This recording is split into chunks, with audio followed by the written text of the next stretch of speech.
I'm Gabriel Brom, as most of you know, and I'm the director of the Center for Academic and Intellectual Freedom. We're in our second year now of promoting viewpoint diversity on campus by bringing top scholars who study political thought and engage with questions of public discourse and freedom in a free society. So on behalf of the Center, I want to thank the Institute for Humane Studies for generously funding today's event, and the Department of Political Science as well for supporting the event. The Jewish Student Union has also kindly supported today's event. I thank our board of advisors, including some here today, J.D. Phillips, Jonathan Allen, and someone who couldn't be here, Alan McAvoy. I would like to thank my research assistant, Tim Eggerts, for all his hard work, and perhaps most of all you folks for being here. I'm delighted that you're interested in this important subject matter. And of course, I want to thank our speaker, someone whose work I've admired for many years and who I'm really delighted to meet and excited to talk with today in conversation about his work, which he'll present to us. Ronald Beiner was born in Montreal in 1953 and was educated at McGill and Balliol College, Oxford. He is a professor of political science at the University of Toronto, where he has taught political theory since 1984.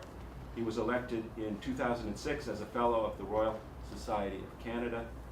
He has also been a visiting professor at the Hebrew University of Jerusalem and has held visiting research fellowships at the University of St. Andrews and London Metropolitan University. In 1983, Professor Beiner published an edition of Hannah Arendt's lectures on Kant's political philosophy. The book has generated very broad literature within political theory in the decades since it was published. It's also been published in 14 foreign language editions, most recently a Chinese edition, with two more forthcoming, or they may have come out already since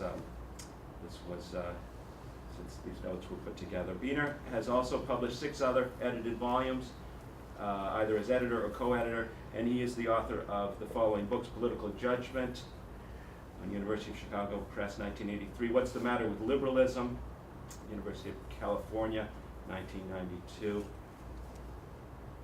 Philosophy in a Time of Lost Spirit, University of Toronto Press, 1997; Liberalism, Nationalism, Citizenship, UBC Press, 2003; Civil Religion, one of my favorites, which I recommend to you very highly, also coming out in Chinese if it hasn't already; Political Philosophy, What It Is and Why It Matters, Cambridge, 2014; and the book that has brought us here together today, of course, Dangerous Minds. So with that, I turn it over to you, Ronnie. Terrific. Well, I'm really thrilled to be here, and I'm super grateful to Gabe and to Jonathan for their wonderful hospitality. And thanks for your interest, and great to see all the copies of the book. So that's a pretty big thrill for me, so that's great. So I'm going to give a talk, I don't know, 45 minutes or maybe slightly longer, drawn from the book. But before I start the talk, let me introduce it with just a few words. So I started reading Nietzsche when I was 20, a long time ago. I'm now 65, so that was 45 years ago, at maybe the age of some of you in this room. And I reacted as many or most 20-year-olds exposed to Nietzsche react, with fascination and enthusiasm. And I've spent a pretty big chunk of my life reading Nietzsche. And I guess in the early 20th century there were some concerns about possibly proto-fascist aspects of Nietzsche's thought. But after the fascists were defeated in 1945, and one would have hoped defeated and disposed of permanently, but alas, that's turned out not to be the case. So subsequent to that, there was a kind of process of kind of sanitizing, laundering Nietzsche. A pioneer of this was Walter Kaufmann. People may have read that book. That all those concerns about the kind of scary aspects of Nietzsche were unfair. That Nietzsche was innocent of the things that people were anxious about. And then in the later 20th century, Nietzsche got embraced by the intellectual and philosophical left. In some sense, postmodernism as a movement that has had a huge impact in the modern academy, especially in the humanities, probably especially in the United States, is you could characterize it as a kind of left-wing Nietzscheanism, driven primarily by two important French philosophers, Jacques Derrida and Michel Foucault. And that kind of French left Nietzscheanism still has tremendous sway within the contemporary academy, which you probably know. And fine, I think that left Nietzscheanism is and has been largely benign, except that we find ourselves in a new situation today, which Steve Bannon characterized as, the birth of a new political order, which means the return of fascism, or at least fascism light in various versions. What's called populism is a kind of fascism light. And so we find ourselves back to like the pre-1945 dispensation, where again, I think we have to be concerned about proto-fascist dimensions of Nietzsche if fascism is back in play, which lamentably it seems to be. And so it was in that spirit that I kind of a lifelong reader of Nietzsche felt a kind of imperative to read him again, and with an eye to those aspects that are contributing to, and not just Nietzsche, Heidegger, because there's this more story with respect to Heidegger and Heidegger's status as a source for postmodernism. There's left Heideggerianism just as there's left Nietzscheanism, and in some respects the anxieties with respect to Heidegger are even more severe than those of Nietzsche. Nietzsche died 33 years before the rise of Hitler. Heidegger was around to actually participate in the Hitlerite regime. And anyway, these thinkers, I think, now require a new critical scrutiny, because they can be resources not just for postmodernists, not just for left Nietzscheans and left Heideggerians, but can be a resource for right Nietzscheans and right Heideggerians, because those people exist, as I found out soon after the book got published. The first review of the book was by a neo-Nazi named Greg Johnson. Posted his very long and in some ways positive review on his neo-Nazi website, saying this book will help him recruit more right Nietzscheans and right Heideggerians, meaning fascists. So we read these great texts.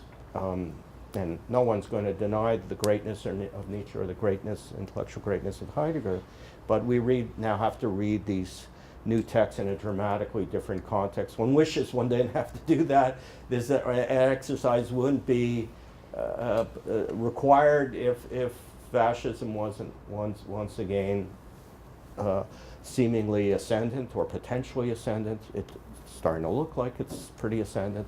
So that's a deep concern for all of us, and as intellectuals and as readers of the canon. So we have a responsibility to factor that in when we read great texts of the canon, including, Nietzsche's Beyond Good and Evil, or Heidegger's letter, on humanism, or whatever. Okay. After I published the book, so I started doing a whole bunch of blogs drawn from the book and related to the book. And particularly with respect to Nietzsche, a lot of the comment threads on these blogs were just absolutely ferocious. One guy who I think was, I think he's a psychotherapist in Chicago with a strong affection with Nietzsche. Oh, Beiner's never read a page of Nietzsche. You know, has no, just made all this up. You know, other people say, well, you know, Beiner never read Walter Kaufmann. He would have been set straight. You know that he's just these are all you know anxieties that had been disposed of. You know, back in the 50s. Well, that's just. You know, I mean, I have read Nietzsche, and I have read Walter Kaufmann, and I you know, I think people really need to, you know, okay, I understand it, I know where they're coming from, I felt it myself, a kind of, the love of Nietzsche. He's a captivating writer, he's even a hypnotizing writer, and Nietzsche knew that he was hypnotizing. It might take, he thought, well, it might take 100 years for this to kick in, but it did kick in, and it still has tremendous force. But we live in a new, we can't yet we can't yet have a guarantee that Bannon's wrong in saying that we have seen the birth of a new political order. Bannon may be right about that. Hopefully he's not right. We have to struggle to ensure that he's not right, but it may turn out that he's right, and so we have to be sensitive to that whole context when we're dealing with dangerous thinkers, and Nietzsche and Heidegger are dangerous. Okay. So how do we respond, humanly speaking, to a thinker who simply doesn't believe in human dignity or the equal rights of all human beings? Someone who self-consciously denounces the whole moral universe conjured up by the French Revolution, and believes that it didn't secure a higher status for humanity, but on the contrary, incalculably diminished our stature. Who believes that in order to redeem such a thing as human dignity, we need to strive for something far beyond our current humanity. And in order to do that, need to restore the conceptions of radical hierarchy that were banished by the French Revolution and the whole post-French Revolution moral universe. We would barely know what to make of such a creature. We wouldn't really be able to comprehend him even if he was staring us in the face. Stranger still, imagine that such a thinker went on to become one of the most influential thinkers of the 20th century and was championed to a very large extent by intellectuals of the left. Bizarre. Yet I am not sketching some hypothetical philosopher on Mars. This is Friedrich Nietzsche. He was influenced and shaped contemporary culture and intellectual life to a staggering degree. What do we make of all this? To be sure, there's a lot going on in the complex and multidimensional text of Nietzsche. And it is easy to be thoroughly bewildered by the multiplicity of analyses and forms of rhetoric deployed by Nietzsche. And it's kind of deliberate to kind of, kind of befuddle us and put on this whole kind of fireworks show, and we don't really know. And so there's a kind of conscious intention of dazzling us and seducing us with his literary virtuosity, and he succeeds in that intention. We need to stay focused on what is the central core of the fireworks show by which Nietzsche is trying to bewitch us. What is that core? Well, in my book, I make a suggestion. Western civilization, on Nietzsche's view, is going down the toilet because of too much emphasis on truth and rationality and too much emphasis on equal human dignity. In responding to a radical critique of Nietzsche published by Malcolm Bull in 2011, Keith Ansel Pearson wrote the following: I would have liked to learn more about Bull's motivations in writing his book Anti-Nietzsche. Why anti-Nietzsche now? What reactionary forces and groupings centered on Nietzsche? This was only 7 years ago, right? 2011. What reactionary forces and groupings centered on Nietzsche are at work at present, and more than this, concertedly working against the progressive forces of the left? I know of none. That's Ansel Pearson, a mere, well, the review was 2012, a mere 6 years ago, so even closer to today. The scary Nietzsche who rants about breeding and European ruling castes, Ansel Pearson writes, now looks decidedly dated by his 19th century context. Well, I would suggest pretty emphatically that Ansel Pearson could not have written those sentences today, since it has become all too easy to answer the challenge he is posing to Bull. And if you don't believe me, go read Greg Johnson's review of my book on countercurrents, and you'll know what I'm talking about. I mean, I prefer you not read Nazi websites, but if you really have to, that should convince you that there are right Nietzscheans out there who despise the whole egalitarian world we live in and are trying to do their utmost to destroy it. And they're having some help from people who are running the government of this country. We intellectuals have been too easy on Nietzsche, either ignoring his ultra-reactionary politics or downplaying the relevance of that politics to his real philosophy.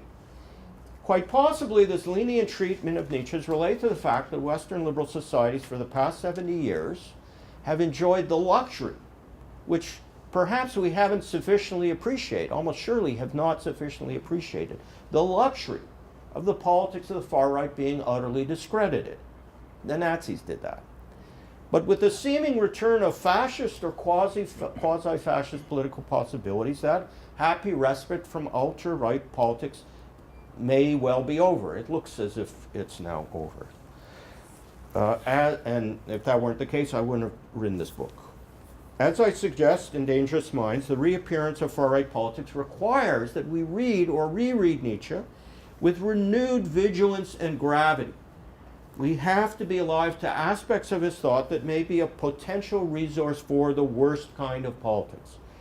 Nietzsche's polemics against the Western tradition of Socratic rationalism, with its project to submit the idea of truth to a cynical genealogical unmasking, is one aspect of this. But I would argue that even Nietzsche's complex reflections on truth need to be related back to his broader political project, seen in its full menace. Okay, let's talk about Nietzsche's politics first, and then I'll come back towards the end to the question of truth. In my view, the idea of Nietzsche as an unpolitical or anti-political or radically individualistic thinker, and that is the picture of Nietzsche adhered to by these people writing all these kind of ferocious comments attached to my blogs, that this view is so far from being an adequate interpretation that I would be inclined to claim the very opposite, that the whole of Nietzsche's philosophy is subordinate to or in the service of his politics. That his core Nietzschean doctrines such as eternal return or the will to power are specifically designed in order to contribute to the realization of his political philosophy.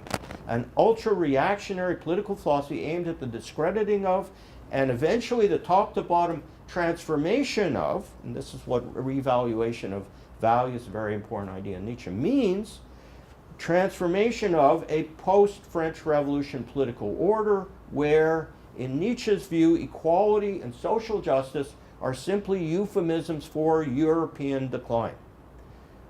So when Spengler talked about the decline of the West, it was kind of a Nietzschean, banner there. It's understood in the same sense. That liberalism was destroying Europe, and Heidegger has his versions of the same idea. The doctrine of will to power is meant to give metaphysical sanction to those who, in Nietzsche's estimation, represent strength and affirmation, self-affirmation. The doctrine of eternal return is meant to debunk and supplant the Christian view that the world is purposive, upheld by a caring providence, and to divide humanity into those who can endure the severe new worldview and those who cannot. As is already implicit in the formulation I've just offered, this doctrine that means it's intended to have a eugenic aspect. Nietzsche, in effect, suggests that the Untermenschen, who find it so terrifying as a philosophy of life, find his philosophy so terrifying, that they'll start jumping off high buildings. And then you'll get rid of them, and then the Übermenschen will rule.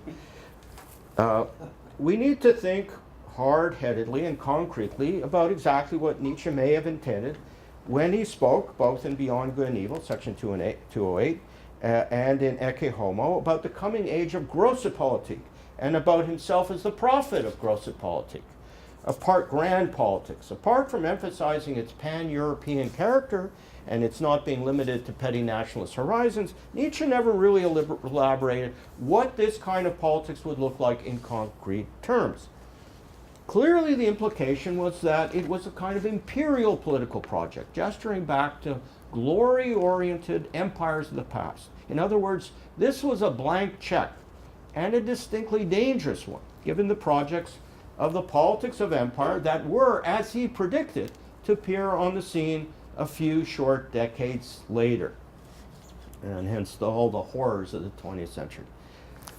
When Nietzsche in Twilight of the Idols affirms the need for cultural norms that are anti-liberal to the point of malice, that's Skirmishes of an Untimely Man, section 39, Nietzsche means exactly what he says. We shouldn't brush that off. When Nietzsche wrote in section 251 of Beyond Good and Evil that what defines the European problem as he understands it, and he says it's what is serious for me, is the cultivation of a new caste to rule over Europe. He really meant caste, he really meant rule, and he really meant Europe. This is a serious project. It's not for nothing that he says this is what is serious for me. These were not metaphors for something spiritual, however easy it is to read Nietzsche as just giving us metaphors. This is politically innocent only on the assumption that Nietzsche would never be read by people who took him at his word. Well, we surely know by now that this assumption is untenable. I would translate grosse Politik as epic politics. That is, and this relates to some of the things Jonathan was talking about in his very good essay on Dugin. Epic politics, that is the politics of declining civilizations, namely ours, and rising civilizations of the future, as opposed to the boring day-to-day politics of, as Nietzsche sees it, the pedestrian civilization that is currently dominant. Hans-Georg Gadamer, a very important student of Heidegger, once wrote, I am in favor, this was in a letter to the political theorist Richard Bernstein, I am in favor of a government and politics that would allow for mutual understanding and the freedom of all. This has been self-evident to any European since the French Revolution, since Hegel and Kant. Nobody has challenged that. This has never been contested in Western thought. Well, this statement, I'm sorry to say, and I have a lot of admiration and affection for Gadamer, this statement is utterly false. And Gadamer should have known that it was utterly false. The reality is that there has been in Europe a long succession of radical thinkers who rejected the liberal egalitarianism of the French Revolution, root and branch. And Gadamer especially should have known this because his own philosophical mentor was one of these radical thinkers, namely Martin Heidegger. And also because Gadamer lived for 12 horrendous years, from 1933 to 1945, under a regime that expressed, that embodied that same ideological rejection, that any political society founded on the principles of the French Revolution should just be destroyed. That was the principle of that fascist regime, and it had power in the society in which Gadamer himself lived. So it's a little stunning that he would claim that this has just been a kind of uncontested consensus since the French Revolution.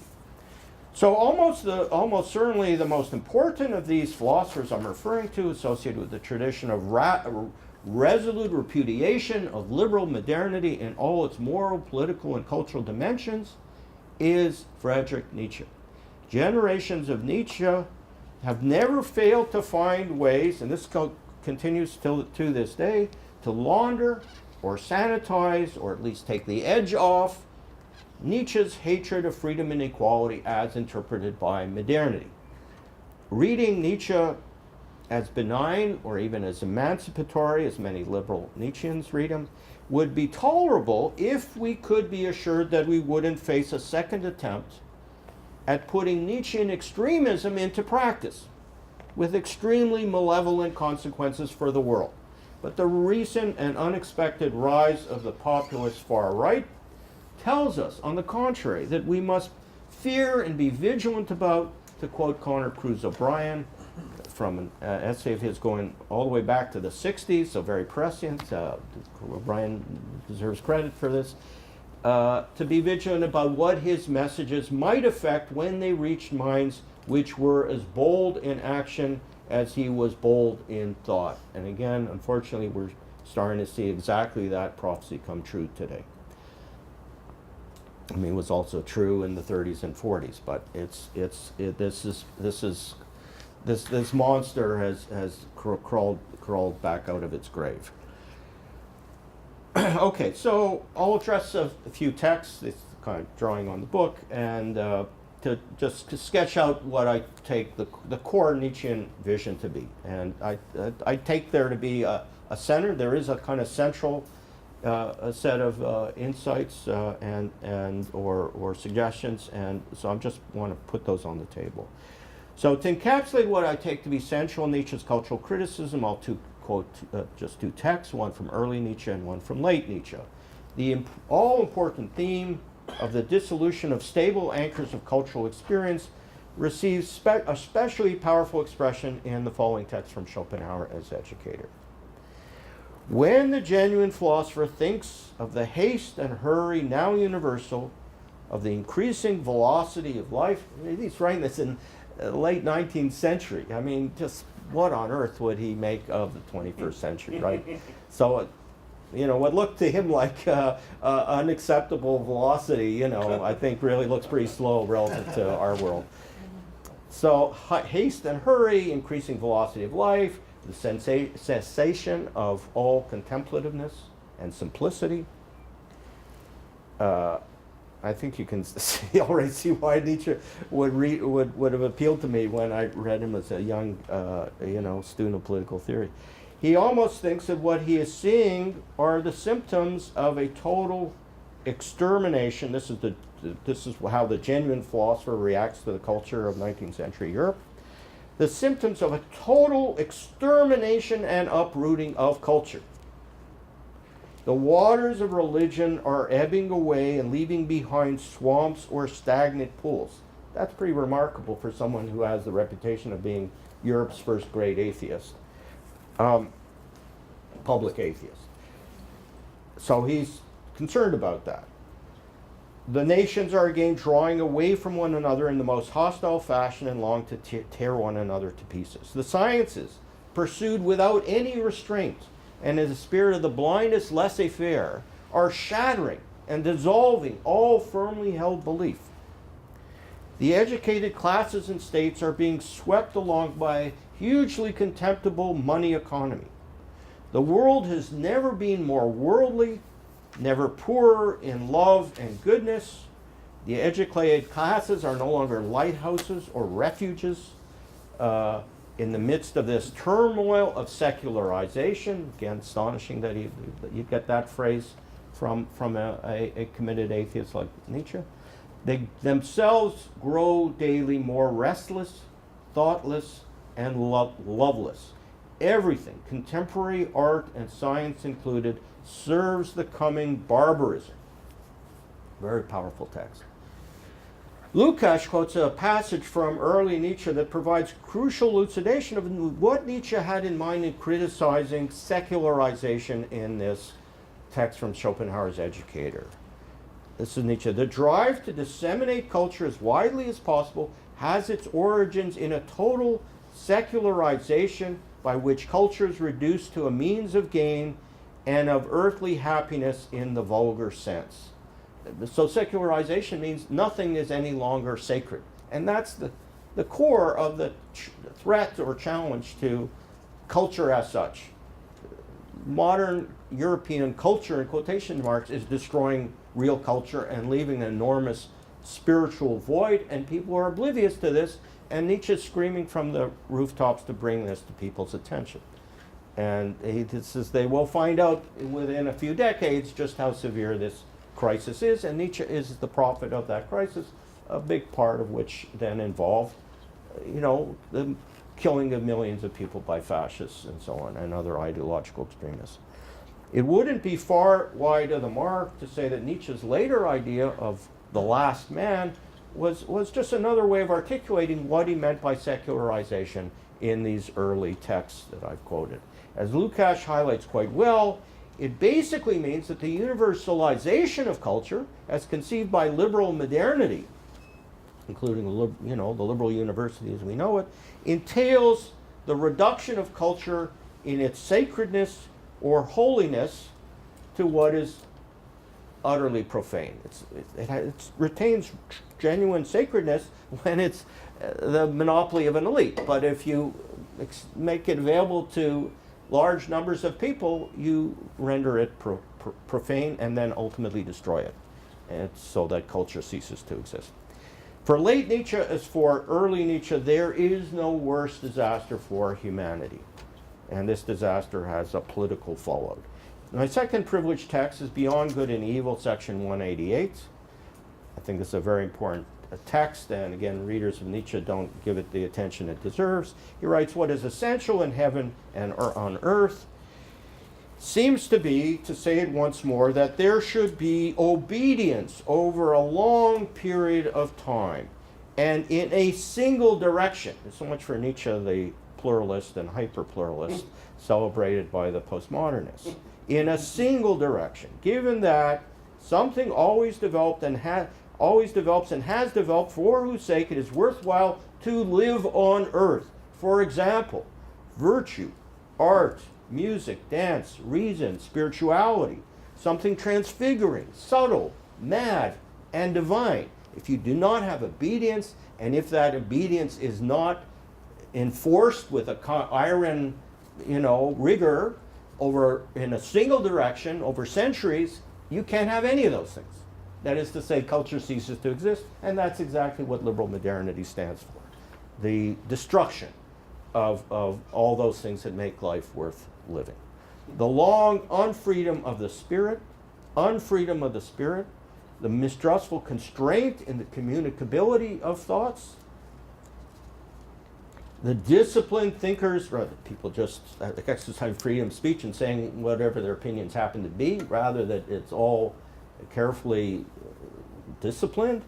The disciplined thinkers imposed on themselves to think within the directions laid down by a church or court, again, moving in a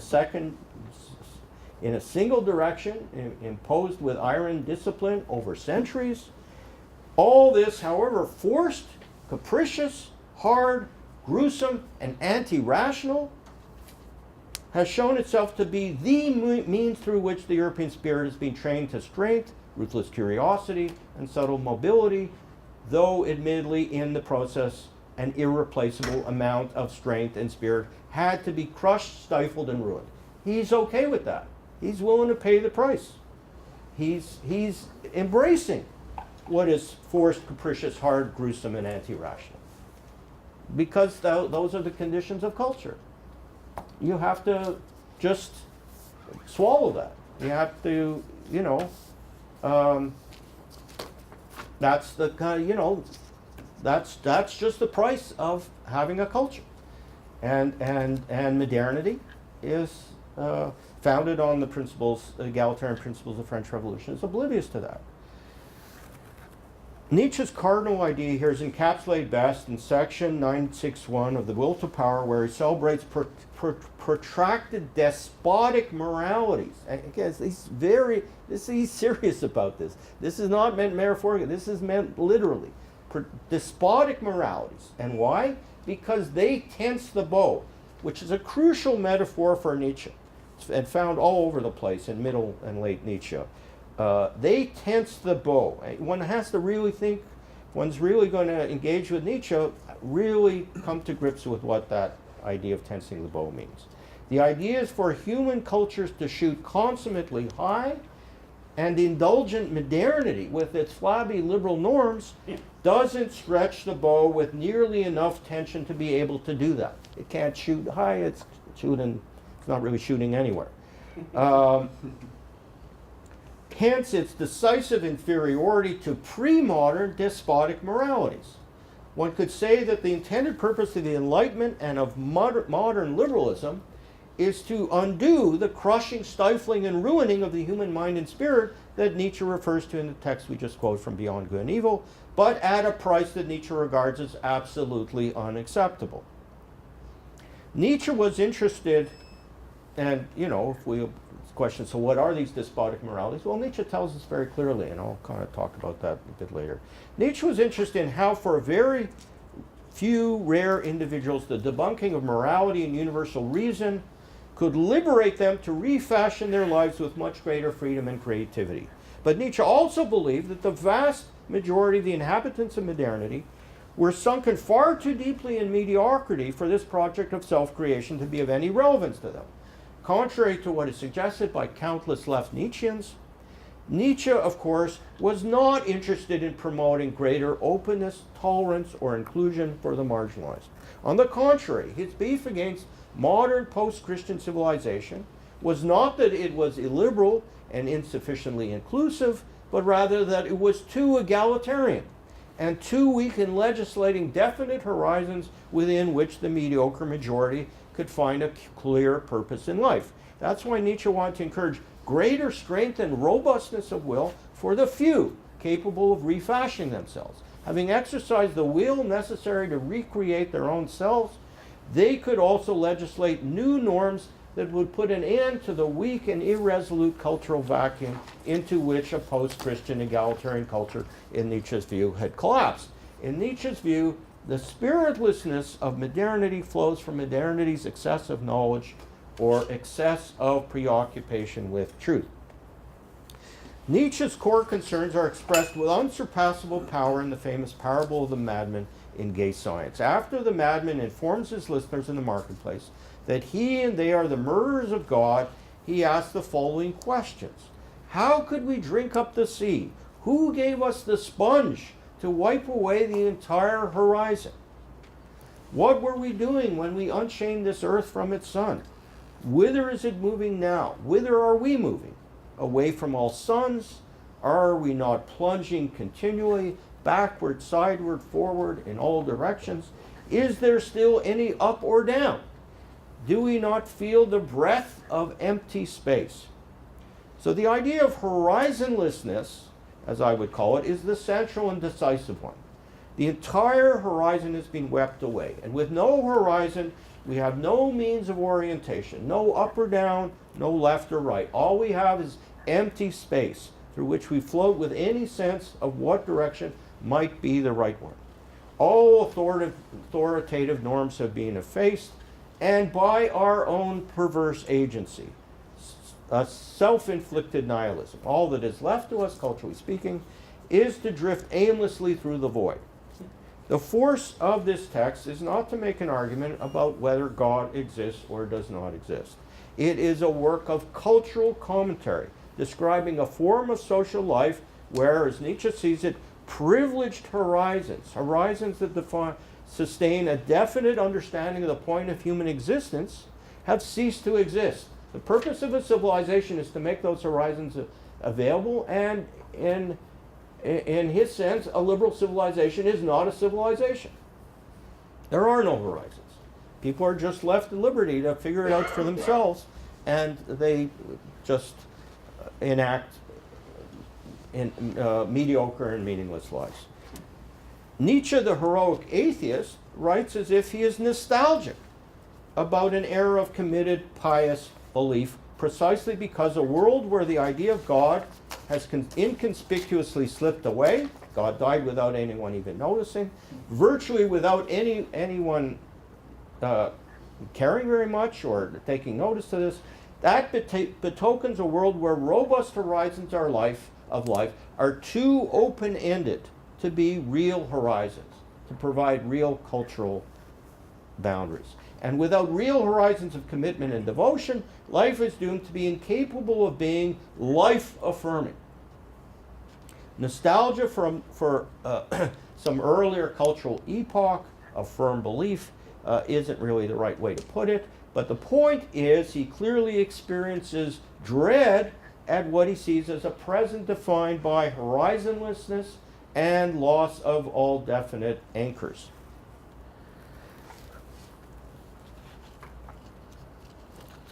The message from all these texts is clear. Nietzsche wanted creativity and open horizons for the heroic philosopher and wanted brutally closed and confined horizons for everyone else. His rhetoric often suggests that he wants openness and free-spiritedness for everyone, and virtually everyone reads him that way. But in truth, his view is that self-creation and unbounded horizon self-creation and unbounded horizons for everyone generates cultural catastrophe of unprecedented proportions. The democratic bourgeois post-Enlightenment world that he hated, he thought had brought about precisely this epic cultural catastrophe. Nietzsche certainly anticipated that he would have a substantial following in the 20th century. That he expected that this following would encompass a mass readership seems much more unlikely. You couldn't have imagined Amazon, you couldn't have imagined the internet, couldn't imagine undergraduate, university courses as they now exist. Didn't imagine any of that. He assumed he'd be read by the elite, but among those people, he would have a loyal following. It's kind of worked out a little differently, and so you have a kind of a democratic egalitarian appropriation of Nietzsche that I think Nietzsche would have been astonished by. Now, people generally need to believe that the horizons defining their particular view of life are true. Therefore, communicating not just to spiritual elites, but communicating to the demos at large that these horizons are willed fabrications seems counterproductive, to put it mildly. In that sense, you could say Nietzsche really is, despite his own intentions, contributing to the further radicalizing of open horizon cultural liberalization that he despised and warned against. It's going a little slower than I expected, so let's skip ahead a bit. How long is this anyway? I don't want to be here for 2 hours talking. The great test of whether one could be genuinely honest about the character of Nietzsche's politics and the vision of life that animates those politics is whether one can read sections 37 to 39 of Skirmishes of an Untimely Man and Twilight of the Idols, one of Nietzsche's great books, without flinching or without trying to pretend that he isn't writing what he is writing. So let me just read a few juicy selections, though it's important to read the 3 sections in their entirety. Nietzsche begins by mocking a journal editor who is dumbfounded by Nietzsche's elevation of Cesare Borgia to the status of an Übermensch. And he writes, "We should be under no illusion," responding to this, that Cesare Borgia's contemporaries would not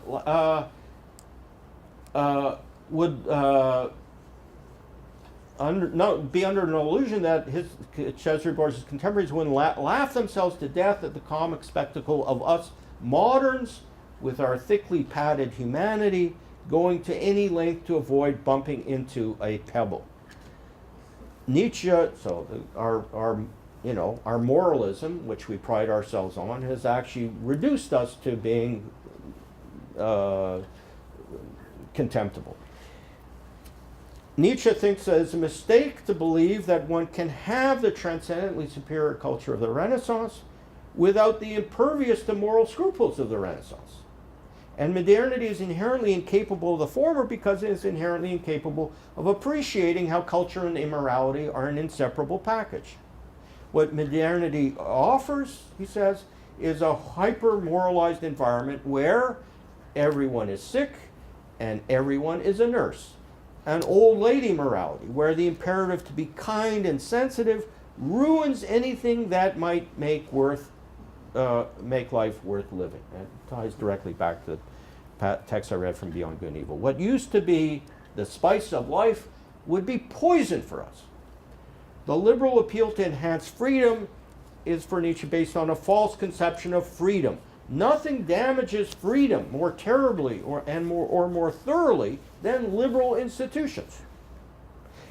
If liberalism offers a false understanding of freedom, where do we look for a correct understanding of it? Nietzsche tells us very clearly, war is what teaches people to be free. Becoming indifferent to hardship, cruelty, deprivation, indifferent even to life, being ready to sacrifice people for your cause, yourself included.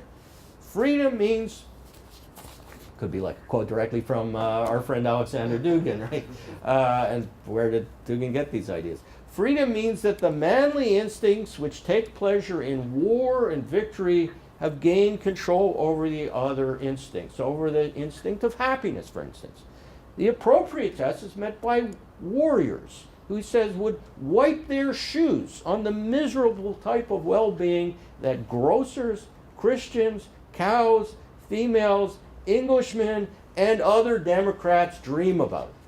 That rhetoric's very serious. Nietzsche's not just, spouting this just to provoke people. He's serious about this. There is a moral political vision here, and he's determined to vindicate it against our feeble and pathetic modernity. And again, Nietzsche spells this out very clearly, what the higher standard is. Julius Caesar, the most magnificent type. We moderns need to be schooled by Nietzsche such that we become capable of measuring our own feebleness by seeing ourselves in the mirror of those great hothouses for the strong, for the strongest type of people ever to exist, aristocratic communities in the style of Rome and Venice. To just kind of relate this to our contemporary context, so last April there was an op-ed by Roger Cohen in the New York Times on the rise of quasi-authoritarianism in Hungary and Poland, in which Cohen quotes a former Polish foreign minister who expressed disdain towards, as he put, those who believe history is headed inevitably towards a new mixture of cultures and races, a world made up of cyclists and vegetarians who only use renewable energy. One has to have the ear to hear that is Nietzschean rhetoric being deployed by someone who was foreign minister of Poland in the 21st century. The project of populist nationalists in Poland and Hungary is to defend what they take to be European Christian civilization from such pathetic wimps, cyclists and vegetarians. It's like drawn from, it's a kind of 21st century updating of Nietzsche's 19th century rhetoric. It is, you could say, a 21st century version of Nietzsche's story about the last men. And if we ask who would be Nietzsche's preferred political leader in the world of 2018, my suggestion would be that it would almost certainly be Vladimir Putin. And I think that's vindicated by reading these sections in Twilight of the Idols that I'm commenting on. It gets worse. Look at Twilight of the Idols, Improving Humanity, section 4.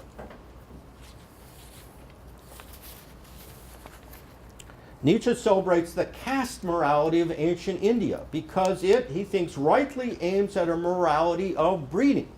Modernity, under the malign influence of Christian moral universalism, is condemned by its, what he characterizes as a counter-movement, by its being a counter-movement to every morality of breeding, race, or privilege. The law of Manu, the ancient Hindu law code, offers the most magnificent example of a morality geared to a breeding scheme intended for something other than taming those so bred, which is what modernity stands for. It exemplifies, he says, Aryan humanity for once in its pure and primordial form. I mean, those people who say there's nothing proto-fascist in Nietzsche, well, address those texts. Not so easy.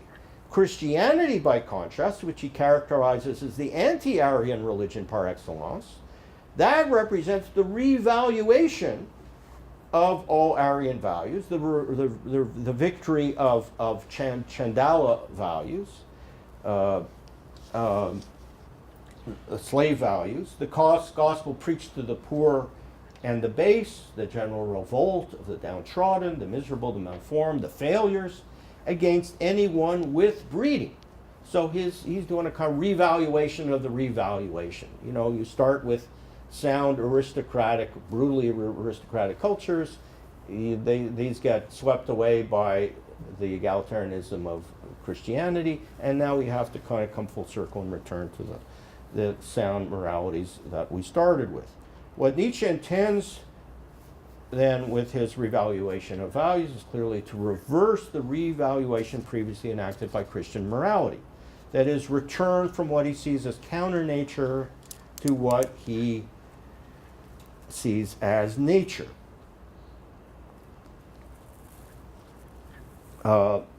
In Antichrist section 57, he refers to the order of castes as a natural order, a natural lawfulness of the first order.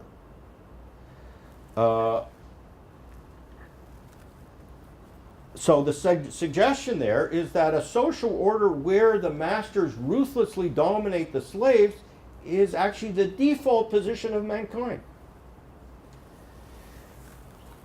And even if we soft-headed moderns have duped ourselves into believing that we have tossed that natural order into the rubbish bin of history, sooner or later we'll be forced to acknowledge that nature will reassert itself against our foolish modern delusions. Anyone who thinks that Nietzsche does not actually believe what he's saying in such texts needs a stern wake-up call, which is what I'm trying to offer today and what I try to offer in my book. The left Nietzschean strategy has been to pretend that such texts do not exist, or if they do exist, to assume they aren't relevant to his real philosophy. Again, that conceit was perhaps tolerable on the assumption that right Nietzscheanism is not an imaginable possibility. Well, I'm here to tell you that that happy luxury of the last 70 years no longer obtains. Again, Conor Cruz O'Brien, in a powerful challenge to Nietzsche apologists back in the 1960s. So this debate about how scary Nietzsche is or isn't, it goes back decades. So back in the 1960s, Conor Cruz O'Brien rightly pointed out that when we confront Nietzsche's scariest texts, some of which I've flagged here, it's not consoling to think of what some future readers of this master may have in store for us. It's as if Conor Cruz O'Brien was predicting today's alt-rights. These people read those kinds of texts and see it as a political project, which in fact it was intended to be. Now Nietzscheans in the contemporary academy are convinced that the great truth that Nietzsche's philosophy teaches us. I'm going to stop in a few minutes. I could go on for much longer, but I obviously shouldn't do that. So just the last few minutes here. Nietzscheans in the contemporary academy are convinced that the great truth that Nietzsche's philosophy teaches us is that of hyperpluralism.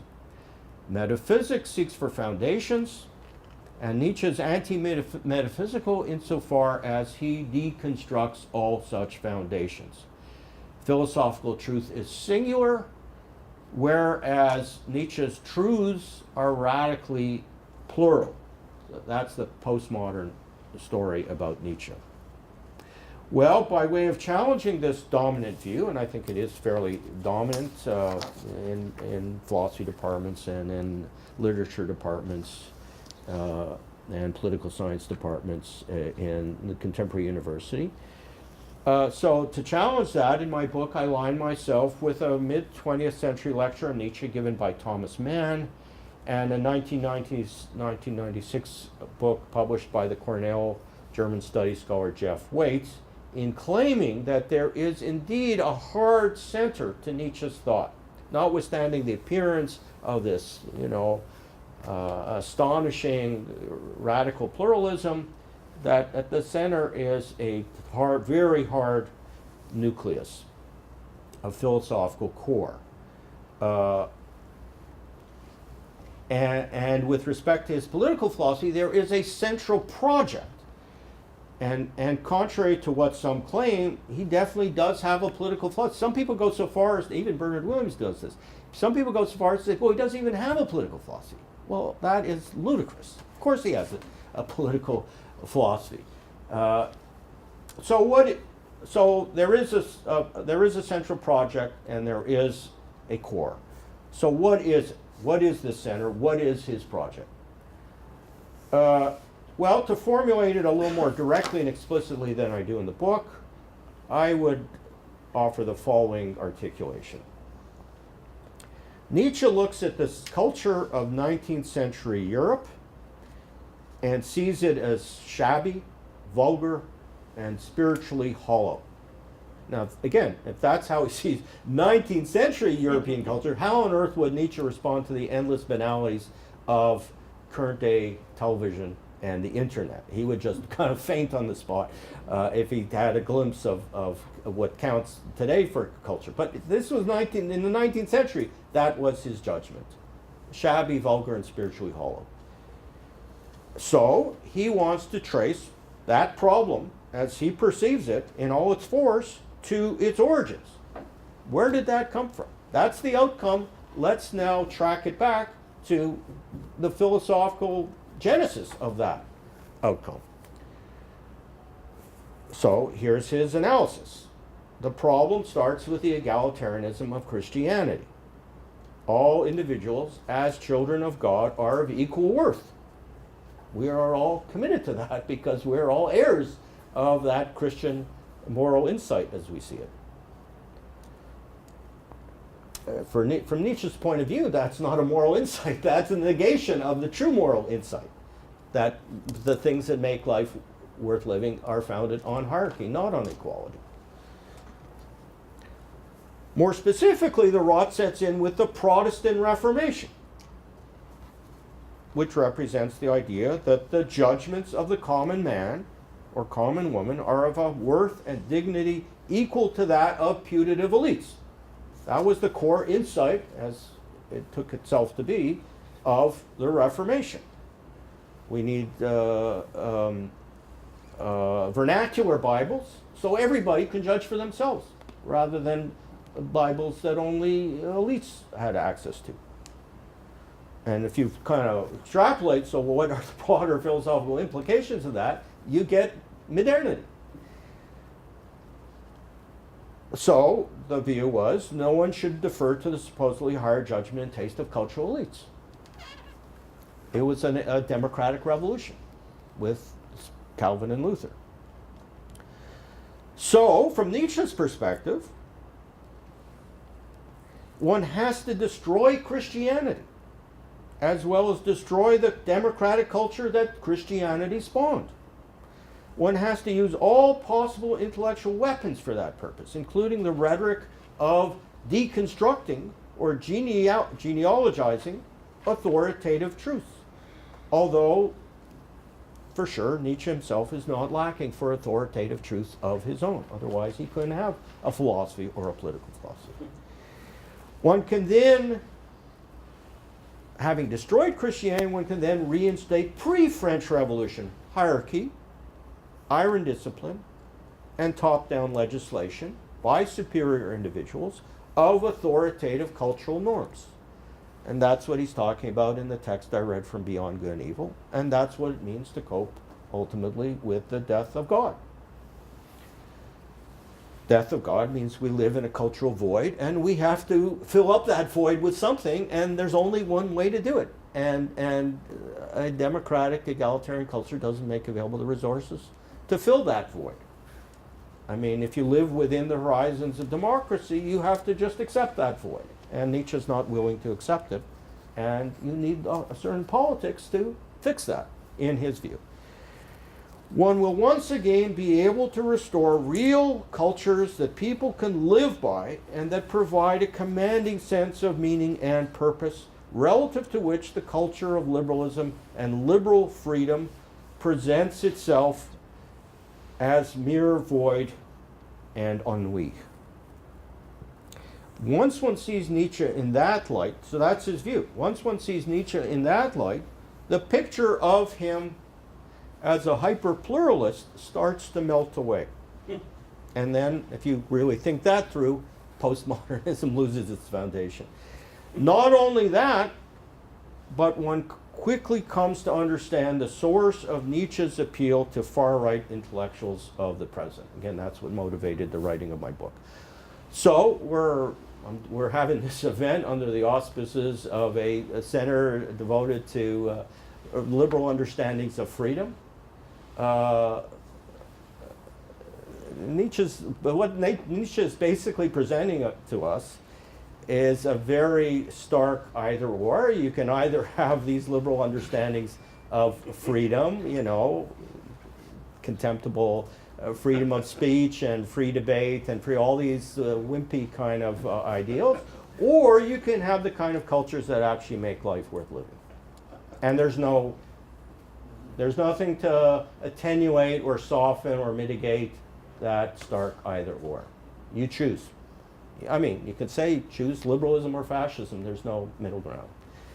Okay, it's already past 12, so I really need to stop. I guess we can get our sandwiches, so. Ronnie, thank you. Okay. That was beautiful. I just want to say I really appreciate you bringing it down to a choice between nihilism and the Center for Academic and Intellectual. Let's take a short bathroom. We've justified whatever money they've given you to. Those are the choices. I think we should be refunded.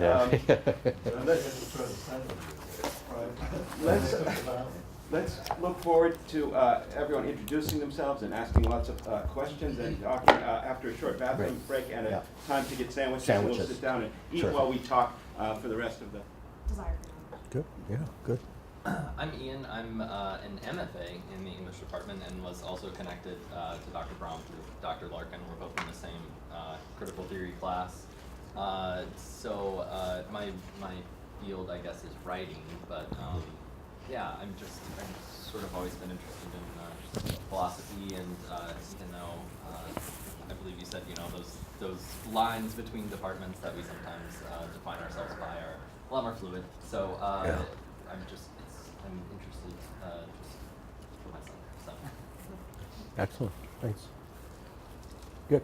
Good to meet everyone. Who wants to go first?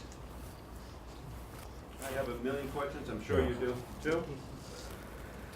I've got a question. I find it funny how Nietzsche is seen as a hyper-pluralist, but in reality he, has more reverence for authority. And I think there's some parallels between Nietzsche and the modern United States Democratic Party, how it's under the guise of hyper-pluralism, but how they use that as a commercial tool to enhance the lives of the elites. And I'm not talking mainstream, or I'm not talking the average Joe left-leaning people. I'm talking about the establishment Democratic Party, and I'd like to get your thoughts on that. Okay, that's a sort of tough question.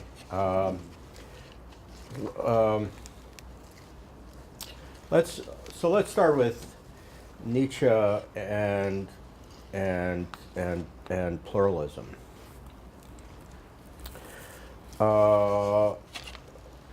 So I'm presenting Nietzsche as a champion of authority.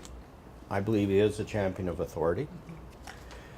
But to establish authority, in his view, you have to challenge authority. So there's a kind of paradox built into that, that there is a reigning dispensation, and that reigning dispensation has to be destroyed. And the conceptions of truth that define those horizons have to be destroyed. So there's a kind of debunking operation, a deconstructing operation. And so the postmodernists, they're drawing something that's actually there in Nietzsche, but it kind of fits rather differently into the larger project. Right. They've abstracted this, genealogy. Yeah, there's a genealogical project in Nietzsche. There's a deconstructive project in Nietzsche. There's a set of challenges to singular truth in Nietzsche, because the singular truth is one that he despises. So he has to, so the pluralizing, of truth and the challenging and the subverting of existing hierarchy, including the hierarchy of truth itself, you know, that there is a kind of truth with a capital T, that's being subverted in order to then reinstall a superior truth. Right. So that's the whole, but you have to, you know, all these deconstructive strategies have to be understood in their intended context, which are very different from how they appear within these, say, you know, left Nietzschean appropriations.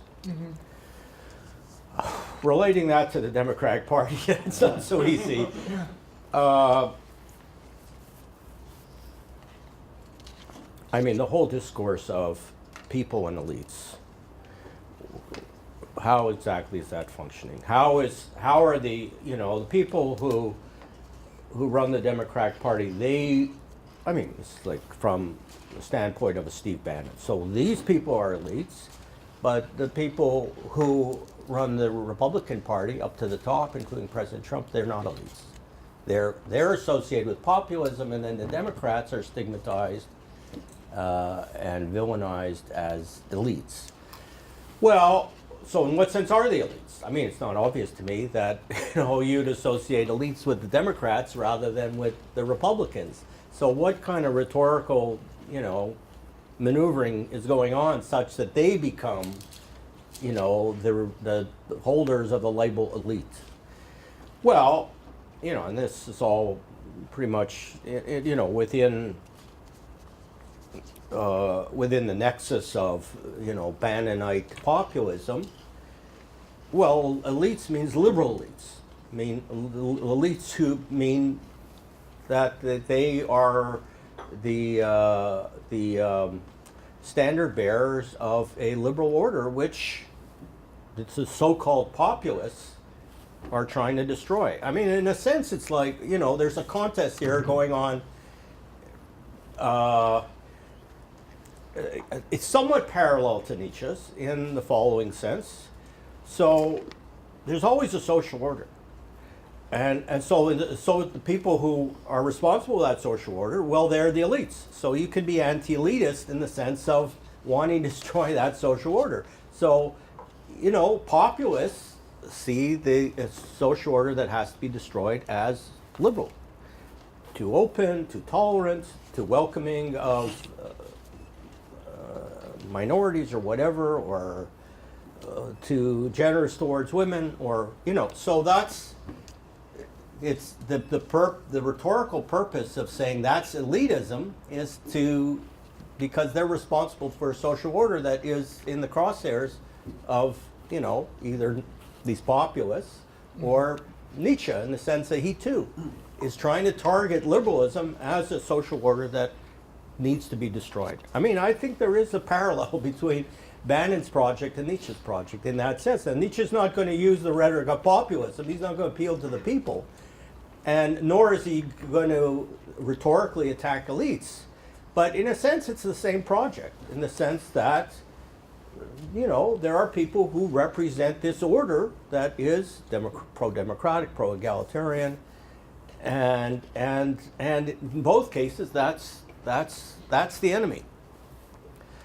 So in some very, even, you know, making allowance for the changes in vocabulary and populism, you know, so that's the vehicle on which Bannon and others are pursuing this campaign, but it is a war to destroy liberalism, and in that sense, it's Nietzschean. I think that's the best I can do in terms of responding to. I had another thought there quickly. Sure, right? sure, and sure. That is that one of the features, right, at this moment is a proliferation of conspiracy theory. Right. Right. And fake news, right, various Right, kinds. right. And some people who are attracted to this, Yeah. I think at some level, right, may suspect, right, that it's fake, but they love the conspiracy, right? Right, And they love right, right. the exposure, right, of so-called elites. Right, right. And this goes along, right, with the disrespect for the idea of truth, Yeah. right, the kind of generalized suspicion that everybody's lying all the time anyway. Right. So Right. might as well play with these ideas, right? And Right. if they're unsettling people who are in positions of authority, well, that's good, right? Right. Meanwhile, right, I think you're absolutely right to say that people like Bannon, right, and others, they're not letting 1,000 flowers bloom, right, by promoting right these different stories, and they're not going to unleash a kind of formalist populism. They're going to give a form to it, right? Yeah, They yeah, right, expect right. in the process of competition, in the absence of supporting institutions, right, to assist people who are struggling, the fittest will rise to the top, right? The rest will fall to the bottom where they deserve to be. Right. And a natural, unequal, hierarchical structure will emerge, right, and be enforced. Yeah, I totally agree with all that. I mean, that's part of what I meant by referring to Bannonite populism as a rhetorical vehicle by which Bannon has chosen to get to where he wants to. Bannon clearly thinks he's an Ubermensch. Mm-hmm. And Ubermensch gets special prerogatives. Dresses like one. You know, if you watch the video of, you know, his monk debate with David Fromm, which is easy to view online, he just lies and lies. Yeah. And he's doing it consciously. And so what does that tell you? It tells you he believes he has the right to lie, because Ubermenschen do. Mm-hmm. And I mean, the very term populism is a lie. Every time he uses that term, or it says populism is about the little guy, that too is a lie. These are all lies, but you know, in living within a Nietzschean horizon, it's okay to lie, because what matters is to install the right kind of hierarchy. Nobility. And these liberal elites have installed the wrong kind of hierarchy. Too generous, too soft-hearted, too compassionate, and this is seen as not something that elevates us morally, but it degrades us culturally and politically. And it's same as Nietzsche. We have to choose. Do we want to be elevated morally? Do we want to live in this moralistic world? Or do we want to live in a world that's much harsher, but in a Nietzschean sense is more elevating? I think in that sense, Bannon is a Nietzschean. He doesn't cite Nietzsche, but he does cite people who love Nietzsche. You know, when you get this little flag he waves in the Vatican remarks,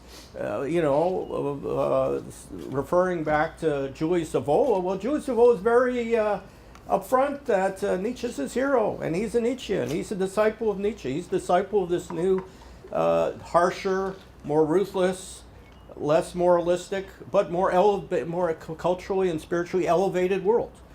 That to have true spirituality, you have to sort of despise morality. And Nietzsche taught us this, and true Nietzscheans understand that. And Bannon is sort of, you know, whether he's getting it directly from Nietzsche or he's getting it via Evola and Dugin, I suspect he reads Nietzsche even if he doesn't quote him. But he does he lets us know that he's in that camp. And it is a Nietzschean camp, very self-consciously. Dugin's self-conscious Nietzschean, and Evola's a self-conscious Nietzschean. And Bannon is probably a self-conscious Nietzschean who's doing this cover-up.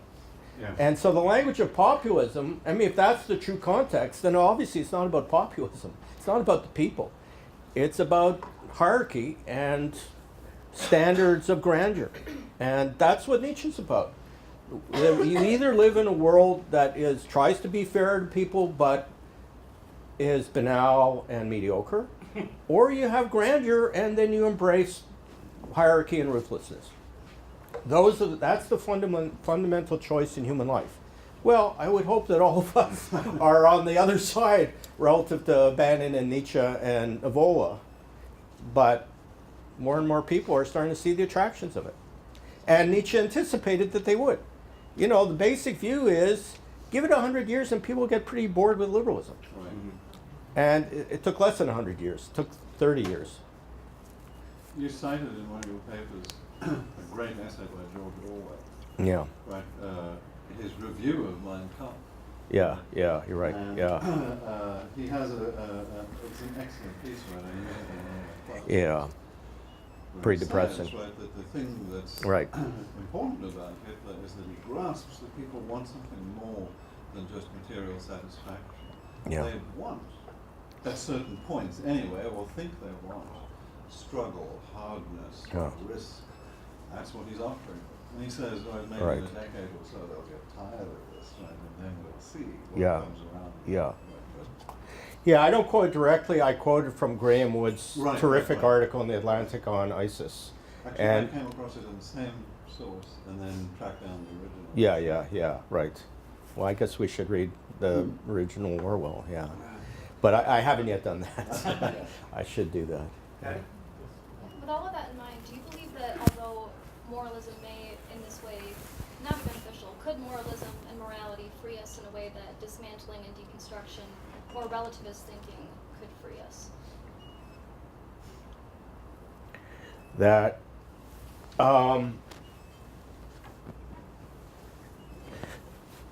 well, okay, so let me just say up front, I do not believe that human beings can live without truth. And if that's the case, then relativism is a non-starter.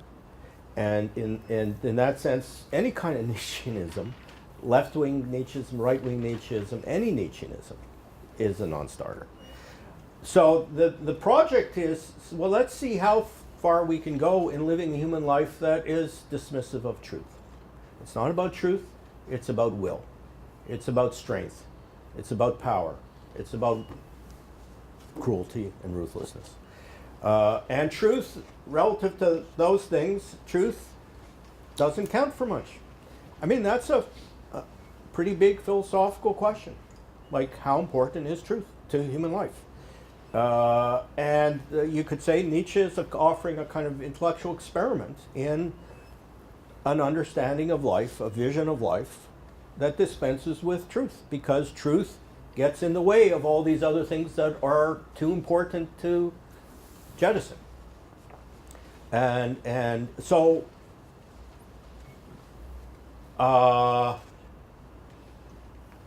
again, you could see these, contemporary kind of fascioid, type politics as, again, kind of experiments in that direction. So a Bannon, or even a Trump. So, it's amazing to me, watching Trump speak, that there is just, the question of the truth of what's coming out of his mouth is of total indifference to him. It doesn't, he surely knows that, how could people not know that these are all untrue? These things he's saying. I mean, there's countless fact checkers so showing every time he opens his mouth how many untruths are. So what does it embodies a certain view of life that I can talk to people, I know I'm lying, they know I'm lying, that doesn't really matter. And what they see in me will trump the fact that it's founded on a lot of lies. It's a sort of radical project in applied Nietzscheanism, so that you can stand for something where that subordinates truth to a very radical degree and get away with it and in fact prevail. To me that's shocking. It's still hard for me to get my head around it, to make sense of it. I think that's part of the reason why so many people today are just still in a state of shock and have been in a state of shock for the last 2 years. That this is acceptable, that it's to an alarming degree successful, that they're still, Trump got 63 million voters and most of those people are sticking with him. And the fact that he lies and lies and lies and lies doesn't really change that. Again, I think you can in some ways relate it back to Nietzsche. That Nietzsche is telling us people can get by without truth because they just marginalize it relative to what they see as more important. Do you think that that's why conspiracy theory is even more elevated than it has been in the past? Simply because people are searching for that truth, even if it may be convoluted or more of a farce, that it still is that desire to know what really is going on? Well, that depends on how you read these conspiracy theories. So InfoWars, I don't know. Does Alex Jones really believe these theories? In a court of law, he said he was playing a character on Yes. Yeah, it's Exactly. fiction. These are Exactly. fictions. This is entertainment. This is not about journalism. Journalism is now the fake news. Journalism counts for nothing. Fact-finding counts for nothing. Rationality counts for nothing. So you're saying, well, there's something else that counts for more than all those things.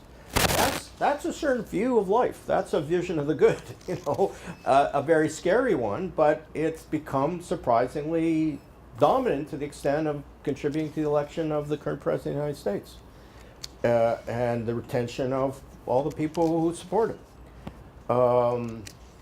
I mean, he himself is a kind of, it's a kind of politics of fiction. And somehow it doesn't count against the politics that it is all a game or a reality TV show or a performance or something other than, if you're living in a sane world, politics is about pursuing policies you really believe in based on truths you really believe to be true. That's called sane politics. And what we're seeing now as the spectacle before us in this country is something else. And so how do you account for half the citizens in the country thinking, well, the fictional politics is more compelling than the truth-based politics, or the reality TV politics is more compelling than rational or truth-based politics. There's a reason why a lot of us are just suffering this 2 years of total vertigo, and I think where truth fits in your larger vision of life, that's, I think, central to all this. And that's why Trump, the experience of Trump is so traumatizing for so many people, because it's challenging the assumption that politics and truth should go together. And it seems they've kind of gone their separate ways. And so, the conspiracy theories, it's not about, well, this is what we think is really true, that, the Clintons are pulling the strings and the whole world. But, these are fictions that are presented as just the kind of craziness that people consume as entertainment. And it works. And it actually sustains a kind of lunatic politics. And welcome to 2018. So I'm going to just propose a procedural principle. If you want to follow up on a question with just another small kind of follow-up, would you go like this? It means you just want to piggyback on that point. Sure. And I'll write names. And I'll try and keep my answers shorter, because Well, I'm going on a little too long. If you want to piggyback follow-up, it's the same issue. Please go like this. If you have a new question, go like this. And I'll try to take names and sort of organize. You have a little follow-up? I think it's kind of a follow-up, yeah. Oh, okay.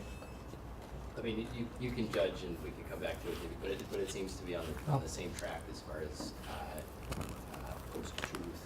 And even the first question. So you have this idea. I think you mentioned a couple of times the real Nietzsche, and you made the statement that postmodernism loses its foundation without Nietzsche, and two on page 62, that the cultural and intellectual life of the last 100 years are unthinkable without him. Yeah. So I guess what I'm asking, as far as the post-truth that you're commenting on, the age we're living in, Yeah.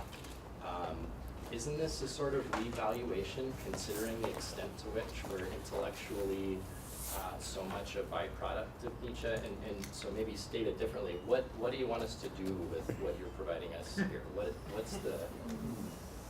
Is that a follow-up? It's a perfect follow-up. Okay. It's close. Yeah, it's close now.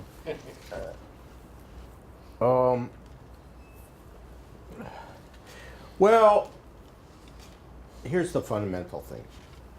The liberation from truth was supposed to be liberating. We were supposedly oppressed by metaphysics. The idea that there are kind of hierarchical principles of reason and truth. and that this was seen as oppressive, and postmodernism was going to liberate us from that. And Nietzsche, as a kind of master thinker of the, you know, the deconstruction and the genealogy of established principles of truth, would be a liberator. Well, I think the question for us now, and I think a lot of people, I'm not alone in starting to think, well, maybe this is a kind of wake-up moment, that it's maybe not looking so liberating. And, you know, very old-fashioned ideas about cognitive adequacy and rationality, all these old-fashioned things that go back to Plato, that we're better off with that. And you know, Nietzsche and Heidegger did not liberate us from something oppressive called logocentrism. That liberation is a false liberation. That if you let logos go, you let reason and truth go, and you let rational argument go, you're going to all be in very big trouble, and you're going to live in a very dangerous world, and that's the world we're currently living in. So, I think the first thing we have to do is question whether the liberation from truth is a liberation, or whether it's a new kind of slavery, or a more dangerous, you know, experience of life. And, you know, I think so this whole business about post-truth, I think that's the philosophical question that it's raising, and that's why I think Nietzsche is relevant to it. This might follow up. Yeah, okay, yeah, Because yeah. this is what I'm wondering about, too, exactly what you just said. Yeah. Look, if that's the issue, who started it? The left Nietzschean started it.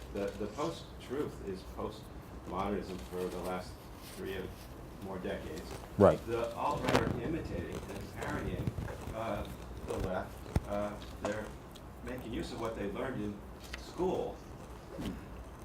It's left Nietzscheanism that promised the liberation from metaphysics. Is it not? My question is, what responsibility do you place on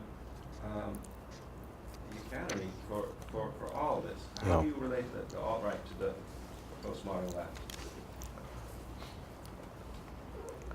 Well, you know, a right Nietzschean, namely Greg Johnson, said, you know, the target of this book is the left.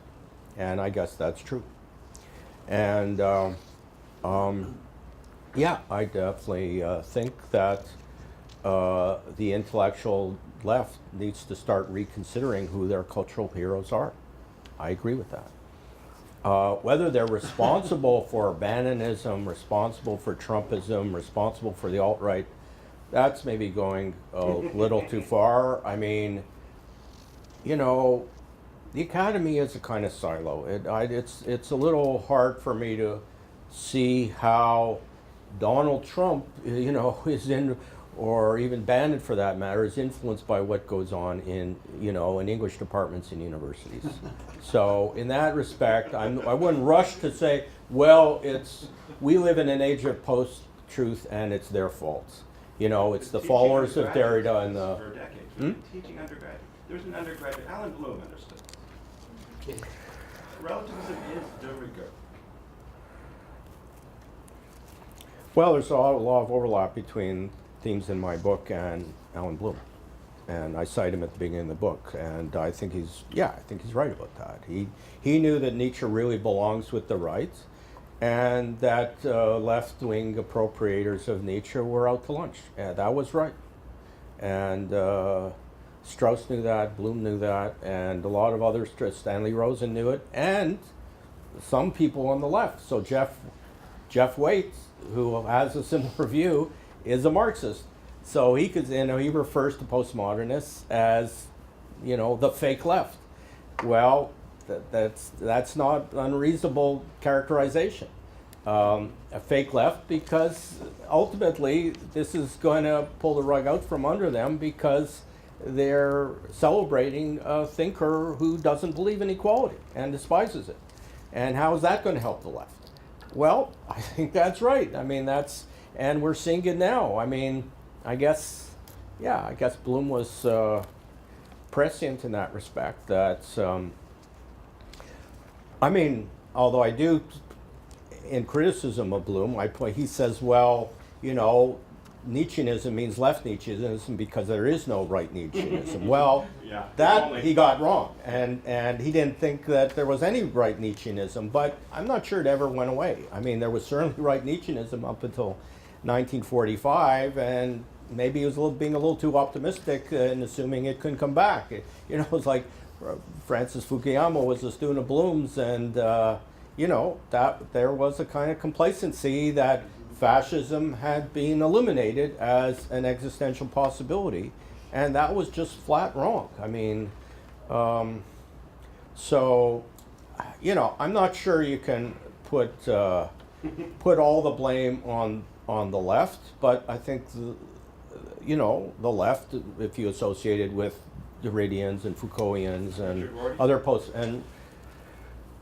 well, Rorty is in a different category. He's there is only one postmodern liberal, and that's Richard Rorty. He's not a postmodern leftist, he's a postmodern liberal. And so he's having a kind of intramural kind of quarrels with his fellow postmodernists. And, you know, he's sui generis. He's in a category all his own. Yeah, I would be critical of Rorty too. So Rorty is a postmodernist in the sense of he too is trying to debunk and deconstruct truth, and that's a very bad idea whether you're a liberal or you're a leftist. So in his case, you're a liberal, so you're tossing, you know, universal principles out the window. How is that going to help liberalism? So the same challenges you could put to disciples of Derrida and Foucault, you can put to Rorty. And of course, law people did put those challenges to him, and rightly so, and they were right. And he actually, you know, he predicted a rise of fascioid authoritarianism. He deserves credit for that, but he needed to think harder about, well, how are my philosophical principles going to help push back against that? And there's no good answer to that question. So I think. Just like other postmodernists, I think have to, you know, rethink what their enterprise has been for several decades. I think, you know, Rorty, if he was still alive, would also have to rethink, well, maybe jettisoning truth is not such a good idea if you want people to be liberals. You know, he thought, well, people could be liberals without appeal to truth. Because it's just habits, you get used to these ideas, it's community, solidarity, you all just sort of imbibe a kind of shared ethos. I mean, a lot of that's true, but truth still has a very important part to play in all that. You hang together as a community, and you have a kind of liberal solidarity because you believe liberal principles are true. If you don't, then when that liberal solidarity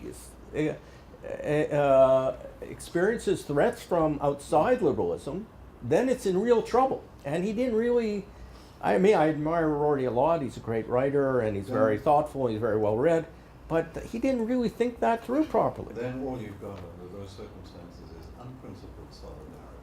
Yeah, right. Survival at all costs. Not a good solidarity, yeah. I see hands up. I'm going to try another method. I'll ask you to remember your number at this point. Let's try that. One, because you've had your hand up for a while, Ari. Then just two, you'll be second, third, and fourth in line. And if others want to get in line, would you like to be fifth? I thought you had your hand up earlier. Anybody else? Okay. Just try to give everyone a chance. And then try to remember to be sixth. Let's see how that works. So I guess my question is a little bit of like a personal struggle. I, obviously, based on my brief introduction, you can probably tell, did not vote for Mr. Trump, but I have a lot of friends who did, and we have very open conversations about it, and I'm fine with that, to each their own. But a lot of them are always saying to me, it's just words, he's just one man, he only has so much power, blah, blah, blah, blah, blah. And I guess I do agree in terms of legislation, there's only so much He could blow up the whole world. What? He can blow up the whole world. Well, true. Right now, right in 5 minutes. No, Right, but he hasn't changed, he's changed things, but I think, to me, the bigger danger is that now you have a person in a position of power who is validating all these sort of beliefs of citizens, and you have a person who is spreading this rhetoric, so now it's not just one man, it's half of the United States who now believes in all the recent events we've been seeing and everything. I think you can't blame it directly on him because he's not the one who walked into the church and shot people, but it's this sort of mindset that we've found ourselves in now, that it's now become, that's validated and that sort of rhetoric is okay. And so I guess I get a little conflicted as to, on the one hand, I wish I could talk about it and people would understand that I think this is dangerous, and I could share all these sort of opinions that I have about certain politicians or whatever, or issues or whatever it may be. But on the other hand, I don't want to add fuel to the fire, and I don't want to give these people more publicity and share their ideas and things like that more than I have to. So I guess I'm curious, what do you think is the better option? Do you talk about it, or do you see that as you might be warning some people, but you're also, I guess, adding fuel to that fire, or giving more popularity to these people as well? Yeah, I don't really see why you're conflicted here. I mean, if you have 63 Americans who are now living in a Trumpian universe, where, you know, truth is of no relevance to politics, that's very serious. And if the alternative is, well, you don't want to engage them because it's somehow, so what's the alternative? Will you just wait for it to go away? I mean, I'm not sure what's, you know, on the other side of talking, arguing, mobilizing, politicking, activism. Do some, you know, people have to be citizens, people have to push back. And you can't push back unless you're taking it on critically, and you just say, well, you just pretend it's not happening and just wait for people to come to their senses. I'm obviously this is a kind of political earthquake, that any kind of centrist politics has been just shoved aside, and now we live in this sort of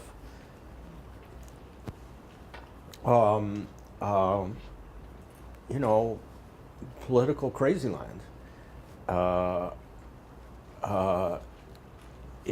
You know,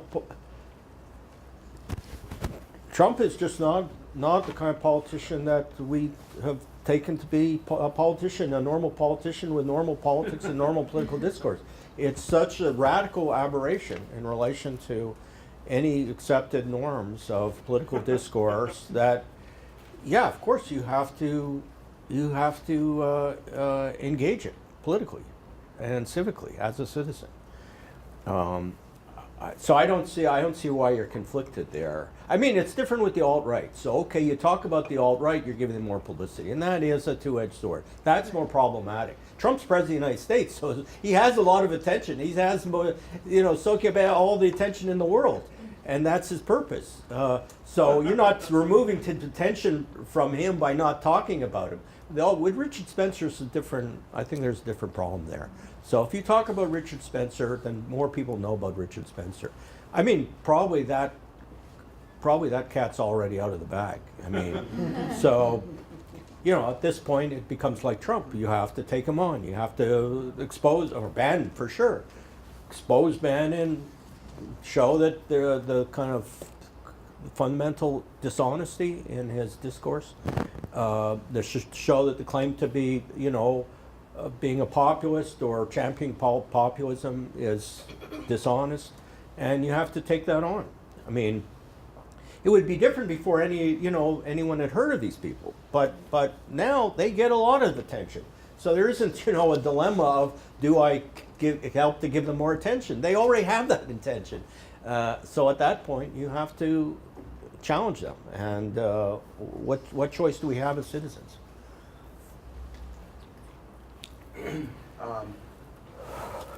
Dr. Beiner, I am a Native American conservative who was dragged underneath a van for 38.5 feet by an illegal immigrant.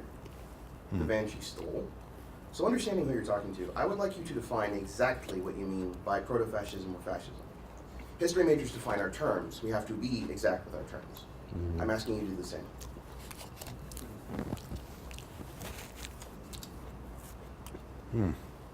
If it's a simple thing of, is fascism anti-Semitic, that would be enough. I'm just asking for an exact definition of what you are suggesting is fascism or proto-fascism. Well, that's a tough question. Um,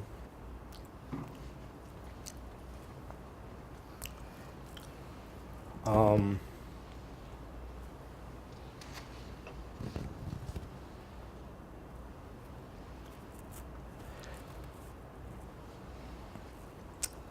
in terms of what I've been talking about, it's not about specific policies. Immigration is a complicated issue. I understand that, and I think a lot of critics of Trumpian politics understand that. We're talking about visions of life. Basic, overarching philosophies. That's what political philosophy is about. I'm a political philosopher. I'm concerned with, I don't pretend to say, I can tell you X, Y, and Z policies as preferred policies. I'm not playing that game. I'm not in that business. I'm in a different business. And so the question is, what are our fundamental principles? The broad liberal consensus, which encompasses most conventional conservatives, is commitment to the freedom of individuals and a politics that respects the freedom of individuals. Fascism is the principled, and there are principles here, principled rejection of that. Equality is not a compelling moral principle for fascists. They're not interested in citizens as free individuals. They're interested in a kind of top-down legislation, authoritarian politics. So with respect to Trump, regardless of where you stand on the immigration issue, and there's, again, complicated questions there, and I'm not equipped to enter into them, but there is, so when one speaks of Trump and Trumpism as authoritarian or quasi-fascist or fascoid or whatever terms you want to use, the idea is, a kind of authoritarian politics that is the repudiation of the principles you get in the founding of the American Republic. And I don't think that the principles that define the American founding are of any great interest to Donald Trump. This is expressed in his, glowing, his warm affection for dictators around the world, whether it's Putin or the leader of the Philippines or even the leader of North Korea. And he starts getting very affectionate when he's talking about those people. And when he's talking about people like the Prime Minister of my country, he's not so affectionate. I lived under Chundu Huan, sir. I understand. Yeah. So Just to so add- what's involved there is, in philosophical terms, a pretty deep, turning of one's back on the principles, the liberal principles, on which the United States was founded. That's a pretty serious matter. And so, you can quarrel with, fascism as a term of rhetoric. And, it's possible to argue, well, this is unfair to Donald Trump. He's not a fascist. He's not, he's not a Mussolini. He's maybe not a Mussolini, but he sends out lots of signals that he kind of, is leaning in that direction, or that is a kind of ideal for him. And if people are influenced by that, and he helps them to lean in that direction as well, that is very corrupting of citizenship in this country. And so that's why you get the discourse of fascism by critics of Trump. Exactly where they stand on illegal immigration and what policies one needs to regulate immigration in the United States. Okay, admittedly, those are complicated issues. But in terms of the fundamental principles, I think one would be underestimating the seriousness of the perils of Trumpism if one doesn't put it in pretty dramatic terms. And so in that sense, is he a full-blown fascist? I don't know. But he is, I think, a threat to liberal principles as embodied in the constitutional structure of the United States from its founding. that would be my view. Yeah, you have a follow-up. Yeah. The only reason I brought that up was because you included the May government in Britain over Brexit, which I found In the book, you mean? Yes, sir. In the Yeah, book. yeah. You included that in populism, and I found that interesting in. Well, it's even Bannon says that the rise of populism started with Brexit, and then Trump built on that. I think that's true. Bannon's right about that. But isn't Brexit a individualist movement to separate itself from the EU? What do you mean individualist? It's at least a country trying to regain their ability to enact democracy within their borders. Wouldn't that be anti-Nietzschean, since essentially you're building a government of elites in the EU?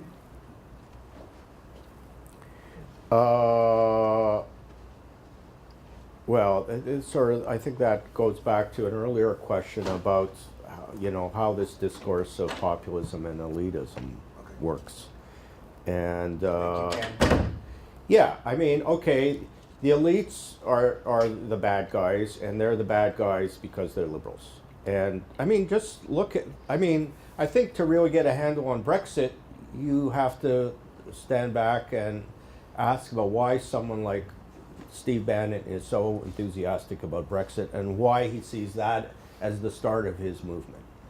So the elitism that's the target here, that's liberalism.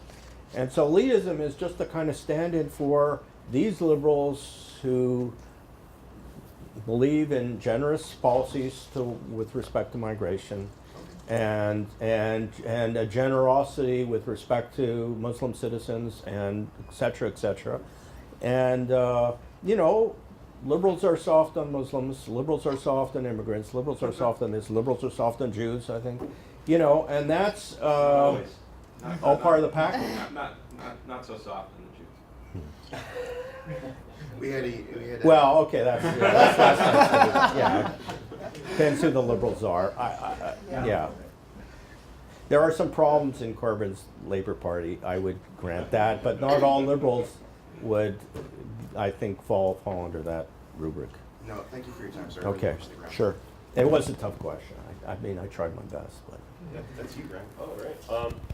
So I have a similar question to James about terms and definitions. I'm wondering what your definition of the alt-right would be, because in my observance of the alt-right, I don't think that the people on the cover here are the movement itself. I think that the alt-right is more of a general term for an eclectic group of people who are on the right side of the spectrum, but don't necessarily want to align themselves with conservative Republicans. So your libertarians, your neo-imperialists, your neo-Nazis, your radical Catholics.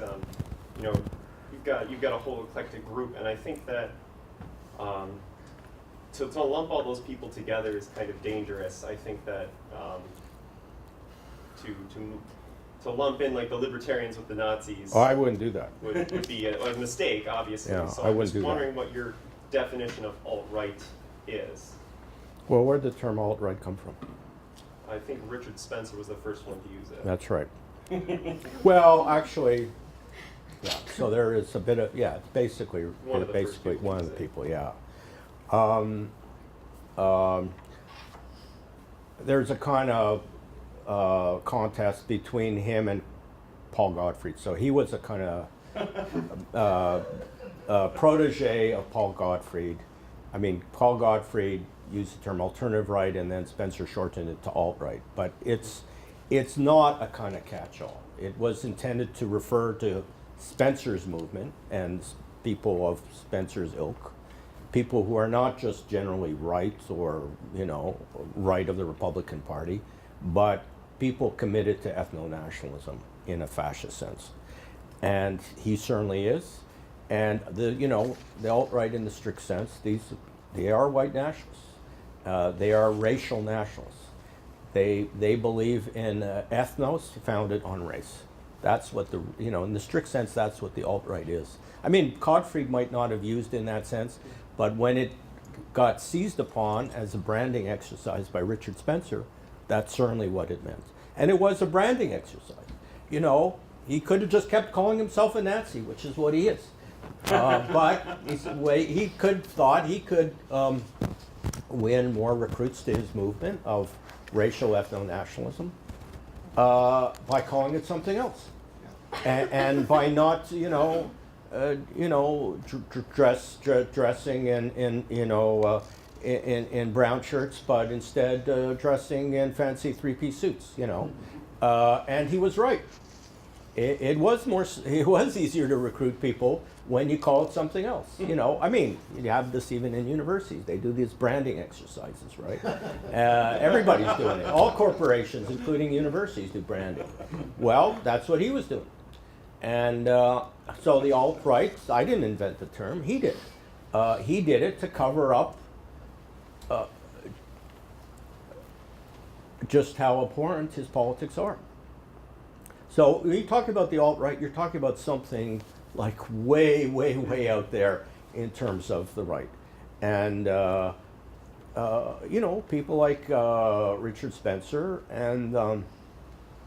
and Greg Johnson, they don't believe that there should be Jewish citizens in the United States. That's a very extreme view. So I wouldn't apply the term alt-right to libertarians. I mean, they started as libertarians. I mean, Greg Johnson was a libertarian before he was a white nationalist. And so there's interesting questions about, so what's the common thread? And I think there is I think it is probably traceable if you kind of think about it. There is a kind of Nietzscheanism that takes him from Ayn Rand to what he is now. And a sense that I'm superior and I should have a kind of politics that recognizes my superiority. And people who, by my lights, are inferior don't deserve to be citizens. At the risk of sounding like a recruiter, Yeah. I once told someone who told me she had gone through a Randian phase. Yeah, And she should read Nietzsche if she wanted to go to the source of it. yeah, right, As opposed to a third-rate writer. right, yeah. Or fourth or fifth rate, yeah, yeah, right. I agree with that. There is a connection. Yeah, there's a connection. So even before, say, Greg Johnson or these others became alt-rights, they were Nietzscheans in a lot of cases via Ayn Rand. And I mean, that's interesting, sort of. I mean, you don't want to say all roads lead back to Nietzsche, but a lot of roads do lead back to Nietzsche. I think his project was to become the authoritative voice of what would become the right. And I mean, Bloom was right in the sense that, when Nietzsche was writing, the right had pretty much ceased to exist. And part of it had to do with the, evisceration of Christianity or whatever, but there wasn't really a right, And Nietzsche wanted to put the right back in business through the vehicle of powerful philosophical texts. And you stand back from it 150 years later, you have to be a little astonished at how successful that's been. I mean, you certainly had you certainly had a politics of a radical right in the 20th century, and 1945 and 1989 did not succeed in putting that definitively in the trash bin. And it's in that sense Nietzsche's back, in the real Nietzsche, not just the postmodernized Nietzsche, Well, these are great questions and great answers. Who was next? Number 4, I believe. Is that you're being number 4? Anybody waiting to ask a question? Whatever. Okay, yeah, sure, thanks. I'm number 6, so there's a Well, couple people. unless there's a 4 or a 5. Maybe I've already answered those people. Well, you haven't had a chance yet, and then we'll go to those who have already. Is that fair? Yeah. Someone who hasn't had a chance. Oh, that's fine. Yeah. Yeah. Okay. So, sorry, I have scattered things. I'm gonna try to break this down. So I think both in the book and then in this discussion, not just you, but other people in the discussion have sort of put forward this notion that there's this idea that fascism was done post 1945, right? And while that may be true in the West, I just don't see that being true globally. I mean, the U.S. installed fascists and helped fascists rule all over the world from 1945 on. I mean, we took in Nazi scientists, all of this other stuff. Right. So I guess that the surprise that In the United States, you always had the Klan. yeah, exactly. Yeah, so there's always this strain, you Yeah.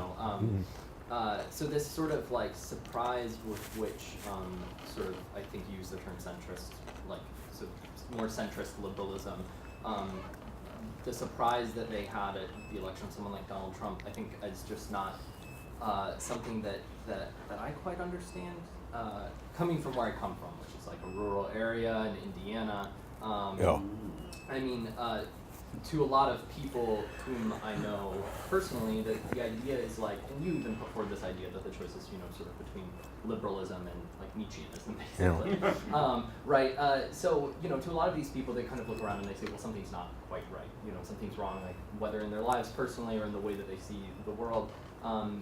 And for them, liberalism is basically saying, stop complaining, everything's fine, look at how far we've come. You know, someone like Steven Pinker saying, look, everything's better than it ever has been, you know. And to someone who Doesn't feel that way. who doesn't feel that way, what you know, this sort of neo-fascism or fascism kind of comes out and says is that, you know, this very specific cabal of powerful people are the ones that are sort of like making the world bad, you know. So someone like Alex Jones, who I think is sort of a disingenuous con artist, it doesn't really matter if people like listen to him and believe it, right? Like the guy who went to the pizza restaurant in Washington D.C. I don't think you like take an AK into a pizza restaurant if you don't believe there are kids in the basement, you know. Like so, it's this idea that they're being given this alternative reality, and while for some people it's very obviously false, I think there's a subset of people for whom that it speaks to this other truth for them. So, you know, this idea of like post-truth, I think, is true for a lot of people. You know, someone like Donald Trump is like the freest man in the world in a way, because he's able to say whatever he wants and he doesn't care, and he has no shame, and he has none of these. And all credit to him for that. Yeah, it's like, but for a lot of people, it's this idea that that these things are true to some extent. So the idea that, you know, George Soros is passing out checks to anti-fascists and stuff like that, you know, which is patently ridiculous. But for a lot of people, speaks to, oh, that's the only way this could be happening to me and to my country. So I guess I'm just wondering, if this keeps happening, and if liberalism never gets rid of fascism, then why is the answer always like, oh, well, we just have to have David Frum debate Steve Bannon and us, you know? Why do they keep going back to these same things? I mean, didn't we learn anything from like Weimar Germany or that interwar period? I think there's I'm wondering what your thoughts are on maybe like the failure of liberalism to recognize that there is a large group of people, and let's not even talk about the US, but let's talk about globally, for whom the last 70 years of sort of liberal hegemony has not worked at all. No. So what is the answer there then? I guess to take it to a more global scale as opposed to like just US politics. Yeah, I mean, all that's very helpful. I pretty much agree with you know, what you're saying. I don't think there's any real disagreements. I think I would tamp down the suggestion that, you know, well, I have some answers. I mean, I'm not sure anyone has answers to this. That's fine. I'm just curious. We got to think hard about it, but you know, I'm not going to pretend to anyone that, well, I'll just whip out of my back pocket. Well, now here's how we fix this. If people prefer, you know, counterfactual pseudo realities to actual realities, we're going to have some revision of liberalism, and that will go away. I mean, that's you know, if we're living in a very disturbing world right now, it's going to be tough fixing this. But the sense of, so why is, I mean, looking outside, you know, looking in broader vistas beyond the United States. So in terms of how something has happened recently that really puts fascism, you know, emphatically back in play, I mean, I'd refer back to, you know, Germany. So I think there is a real shock on the part of liberals, and I think have to tell a somewhat different story than the one you're telling with respect to rural America or white working class America. That you know, fascist politics is re-legitimized to the point where potentially AFD can now get more votes than the Social Democrats. So that is a real political earthquake, and it's not limited to the United States. This is Europe. I mean, maybe someone could tell a story and say, well, it's happening because people saw this or that on the news with respect to immigrants from Turkey or whatever, or to immigrants from Libya or Syria, and that's why you've got this. But in terms of the severity of this, it is a big wake-up call for any liberal-minded citizen that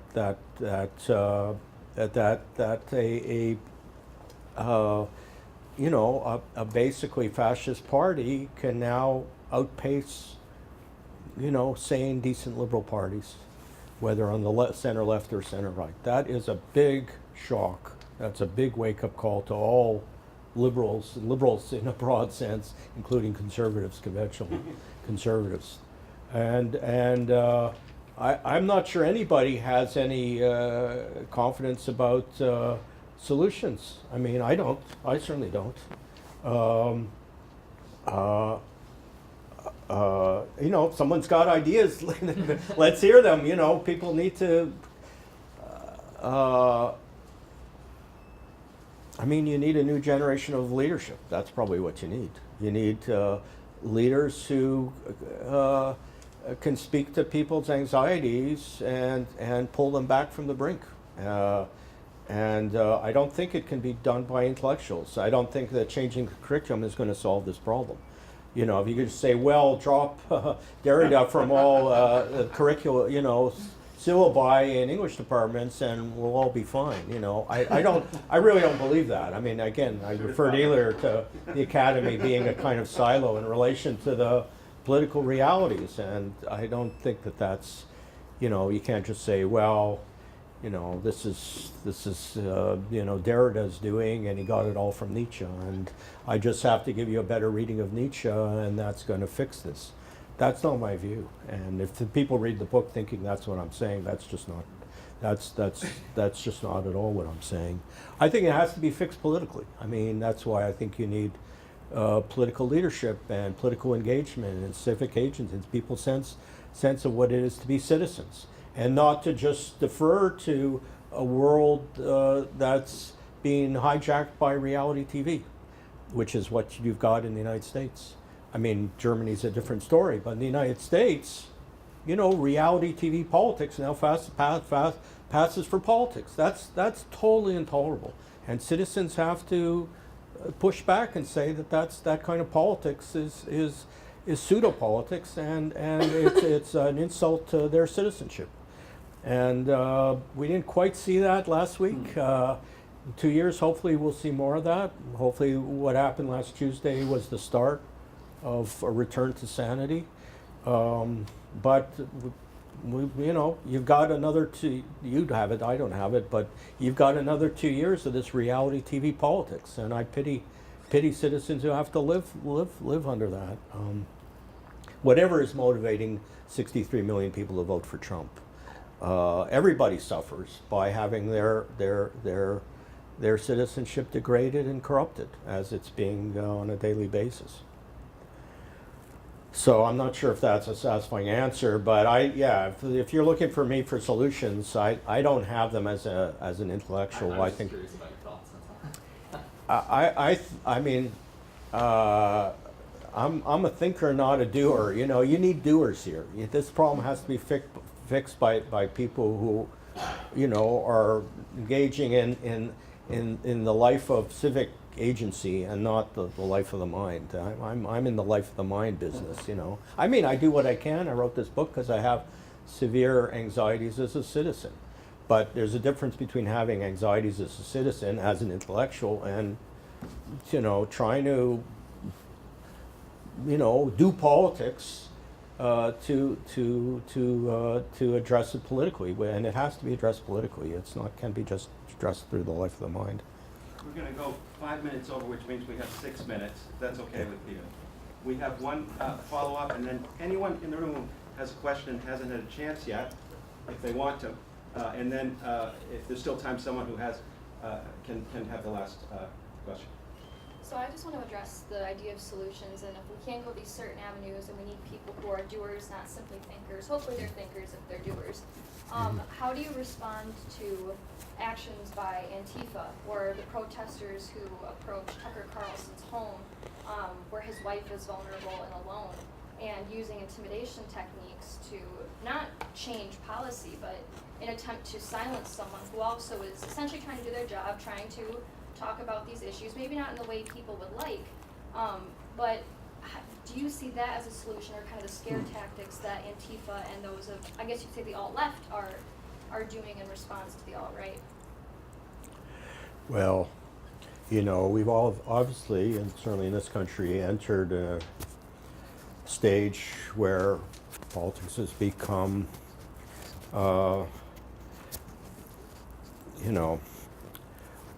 very sadly polarized in a way that's not good for anyone. Right. And it would be much better if one didn't have to have this kind of extreme polarization on either side. And so I'm not endorsing these or those tactics on the part of the left or the far left. But I don't accept the account of, Tucker Carlson just doing his job. What job is he doing? He's a propagandist who is a very important actor in this corruption of American citizenship by, post-truth, by propaganda, by reality TV politics, and by just outright lies. And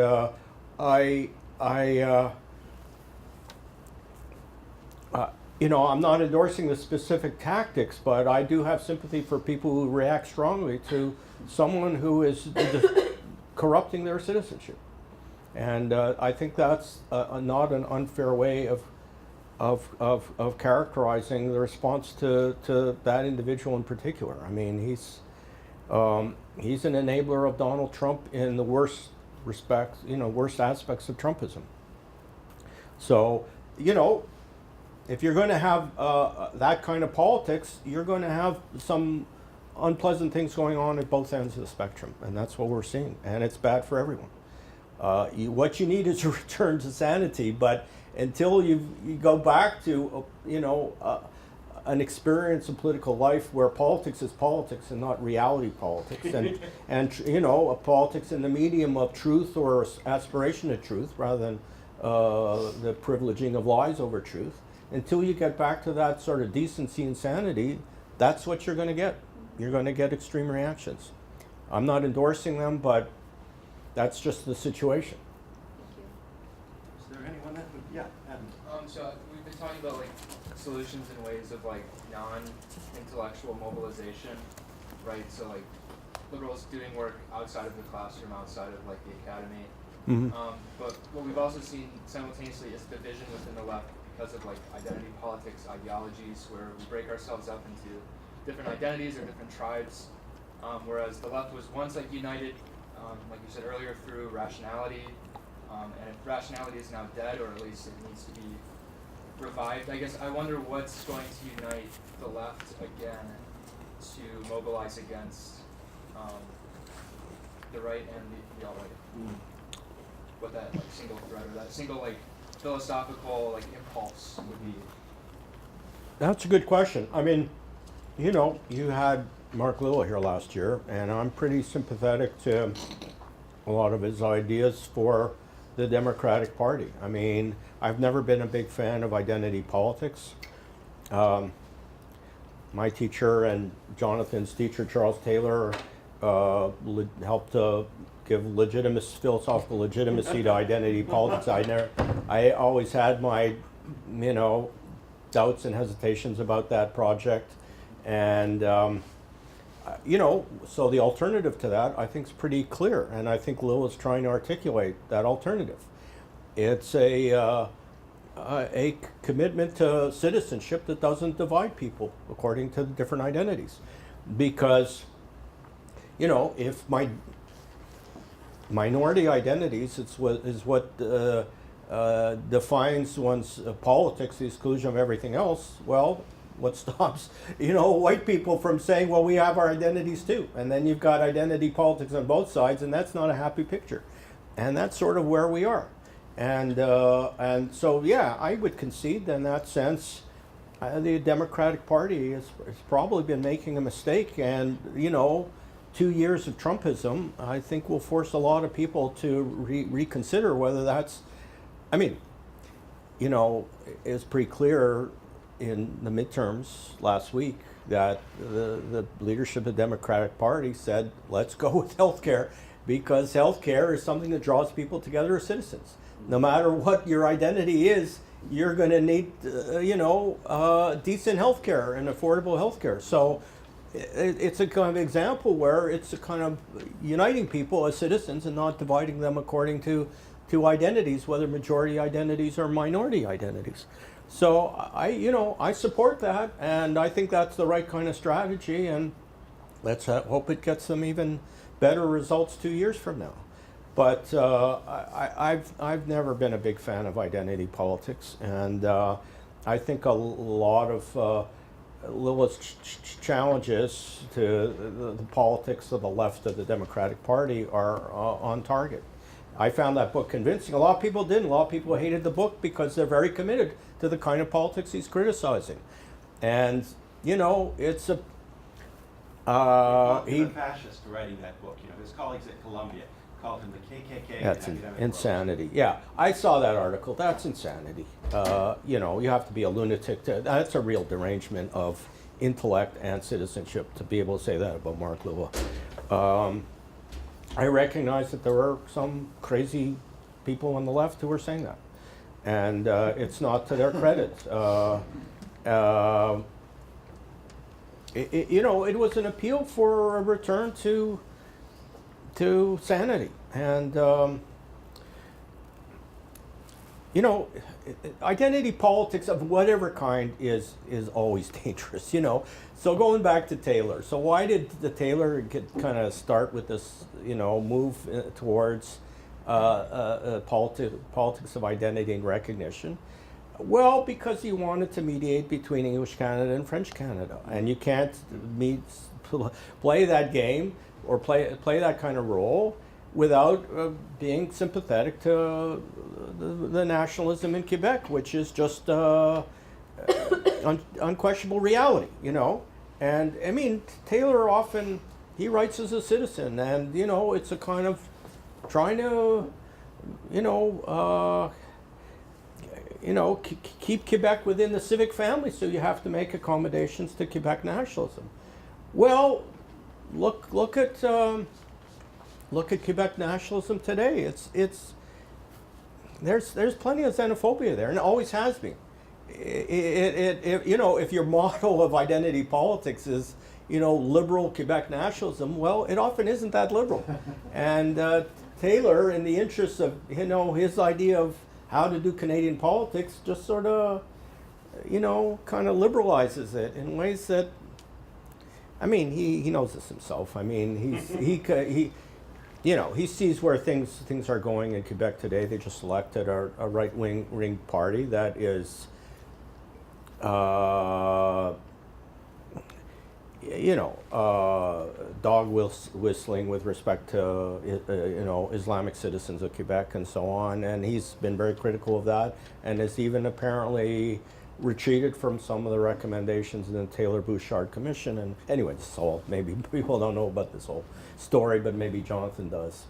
So, there's always big pitfalls with respect to any kind of identity politics, whether it's nationalism in Quebec or, various other kinds of identity politics in this country or other countries. And it's I think, imprudent on the part of people on the left to go that route, and Trumpism is one expression of, trouble it can get you into. And I think, Lil has some helpful ideas for starting to rethink a lot of that. And it's a shame that people on the left didn't want to hear it and, kind of slandered him in the way that you're citing. So I think that's very unfortunate. So bearing in mind that we did have Mark Lilith speak at the center last year criticizing left identity politics, and today we've had a brilliant critique of the philosophy behind right identity politics. I guess it really does come down to a choice between chaos or the Center for Academic and Intellectual Freedom. I Yeah. just want to thank you Yeah. so much, Ronnie, for a brilliant Good, thanks. presentation today, and thank everybody for coming. And I'll leave you with a joke, if I may, taking my prerogative as the director. It just occurred to me, there's an old joke that I'm sure you know, which Hannah Arendt records in Origins of Totalitarianism. I may botch it a little bit, but the fascist comes to town and says, round up the Jews and the bicyclists. And they say, why the Jews? And the fascist says, no, I'm sorry, I did botch it up. They say, why the bicyclists? And the fascist says, why the... And the response is, why the Jews? Now, if that's not a botched joke, I don't know what is. But today we learned why the bicyclists. Yeah, no, right. That's true, that's pretty, All right, that was the worst telling of a joke ever, but some people got I'll it. have to look up, it's hard to believe there are jokes in Origins of Totalitarianism. there's It's that not one about exactly a book of Why the humor. bicyclists? They Yeah. say, why the bicyclists? Right, And the guy right. says, why the Jews? Yeah. Anyway, why the vegetarians? Yeah, why the vegetarians? Could I ask the photographers, and I wasn't, we doubled up on photographers today. I really want to thank you both for being here. I hadn't gotten confirmation, so I wound up with two photographers. Thank you. Could we get a shot of folks with their books standing with the guest, and then if you want to get your book signed, anybody maybe you Sure. could ask them? Okay. And thanks so much for the great questions, whether I was able to answer them or not. I'm done.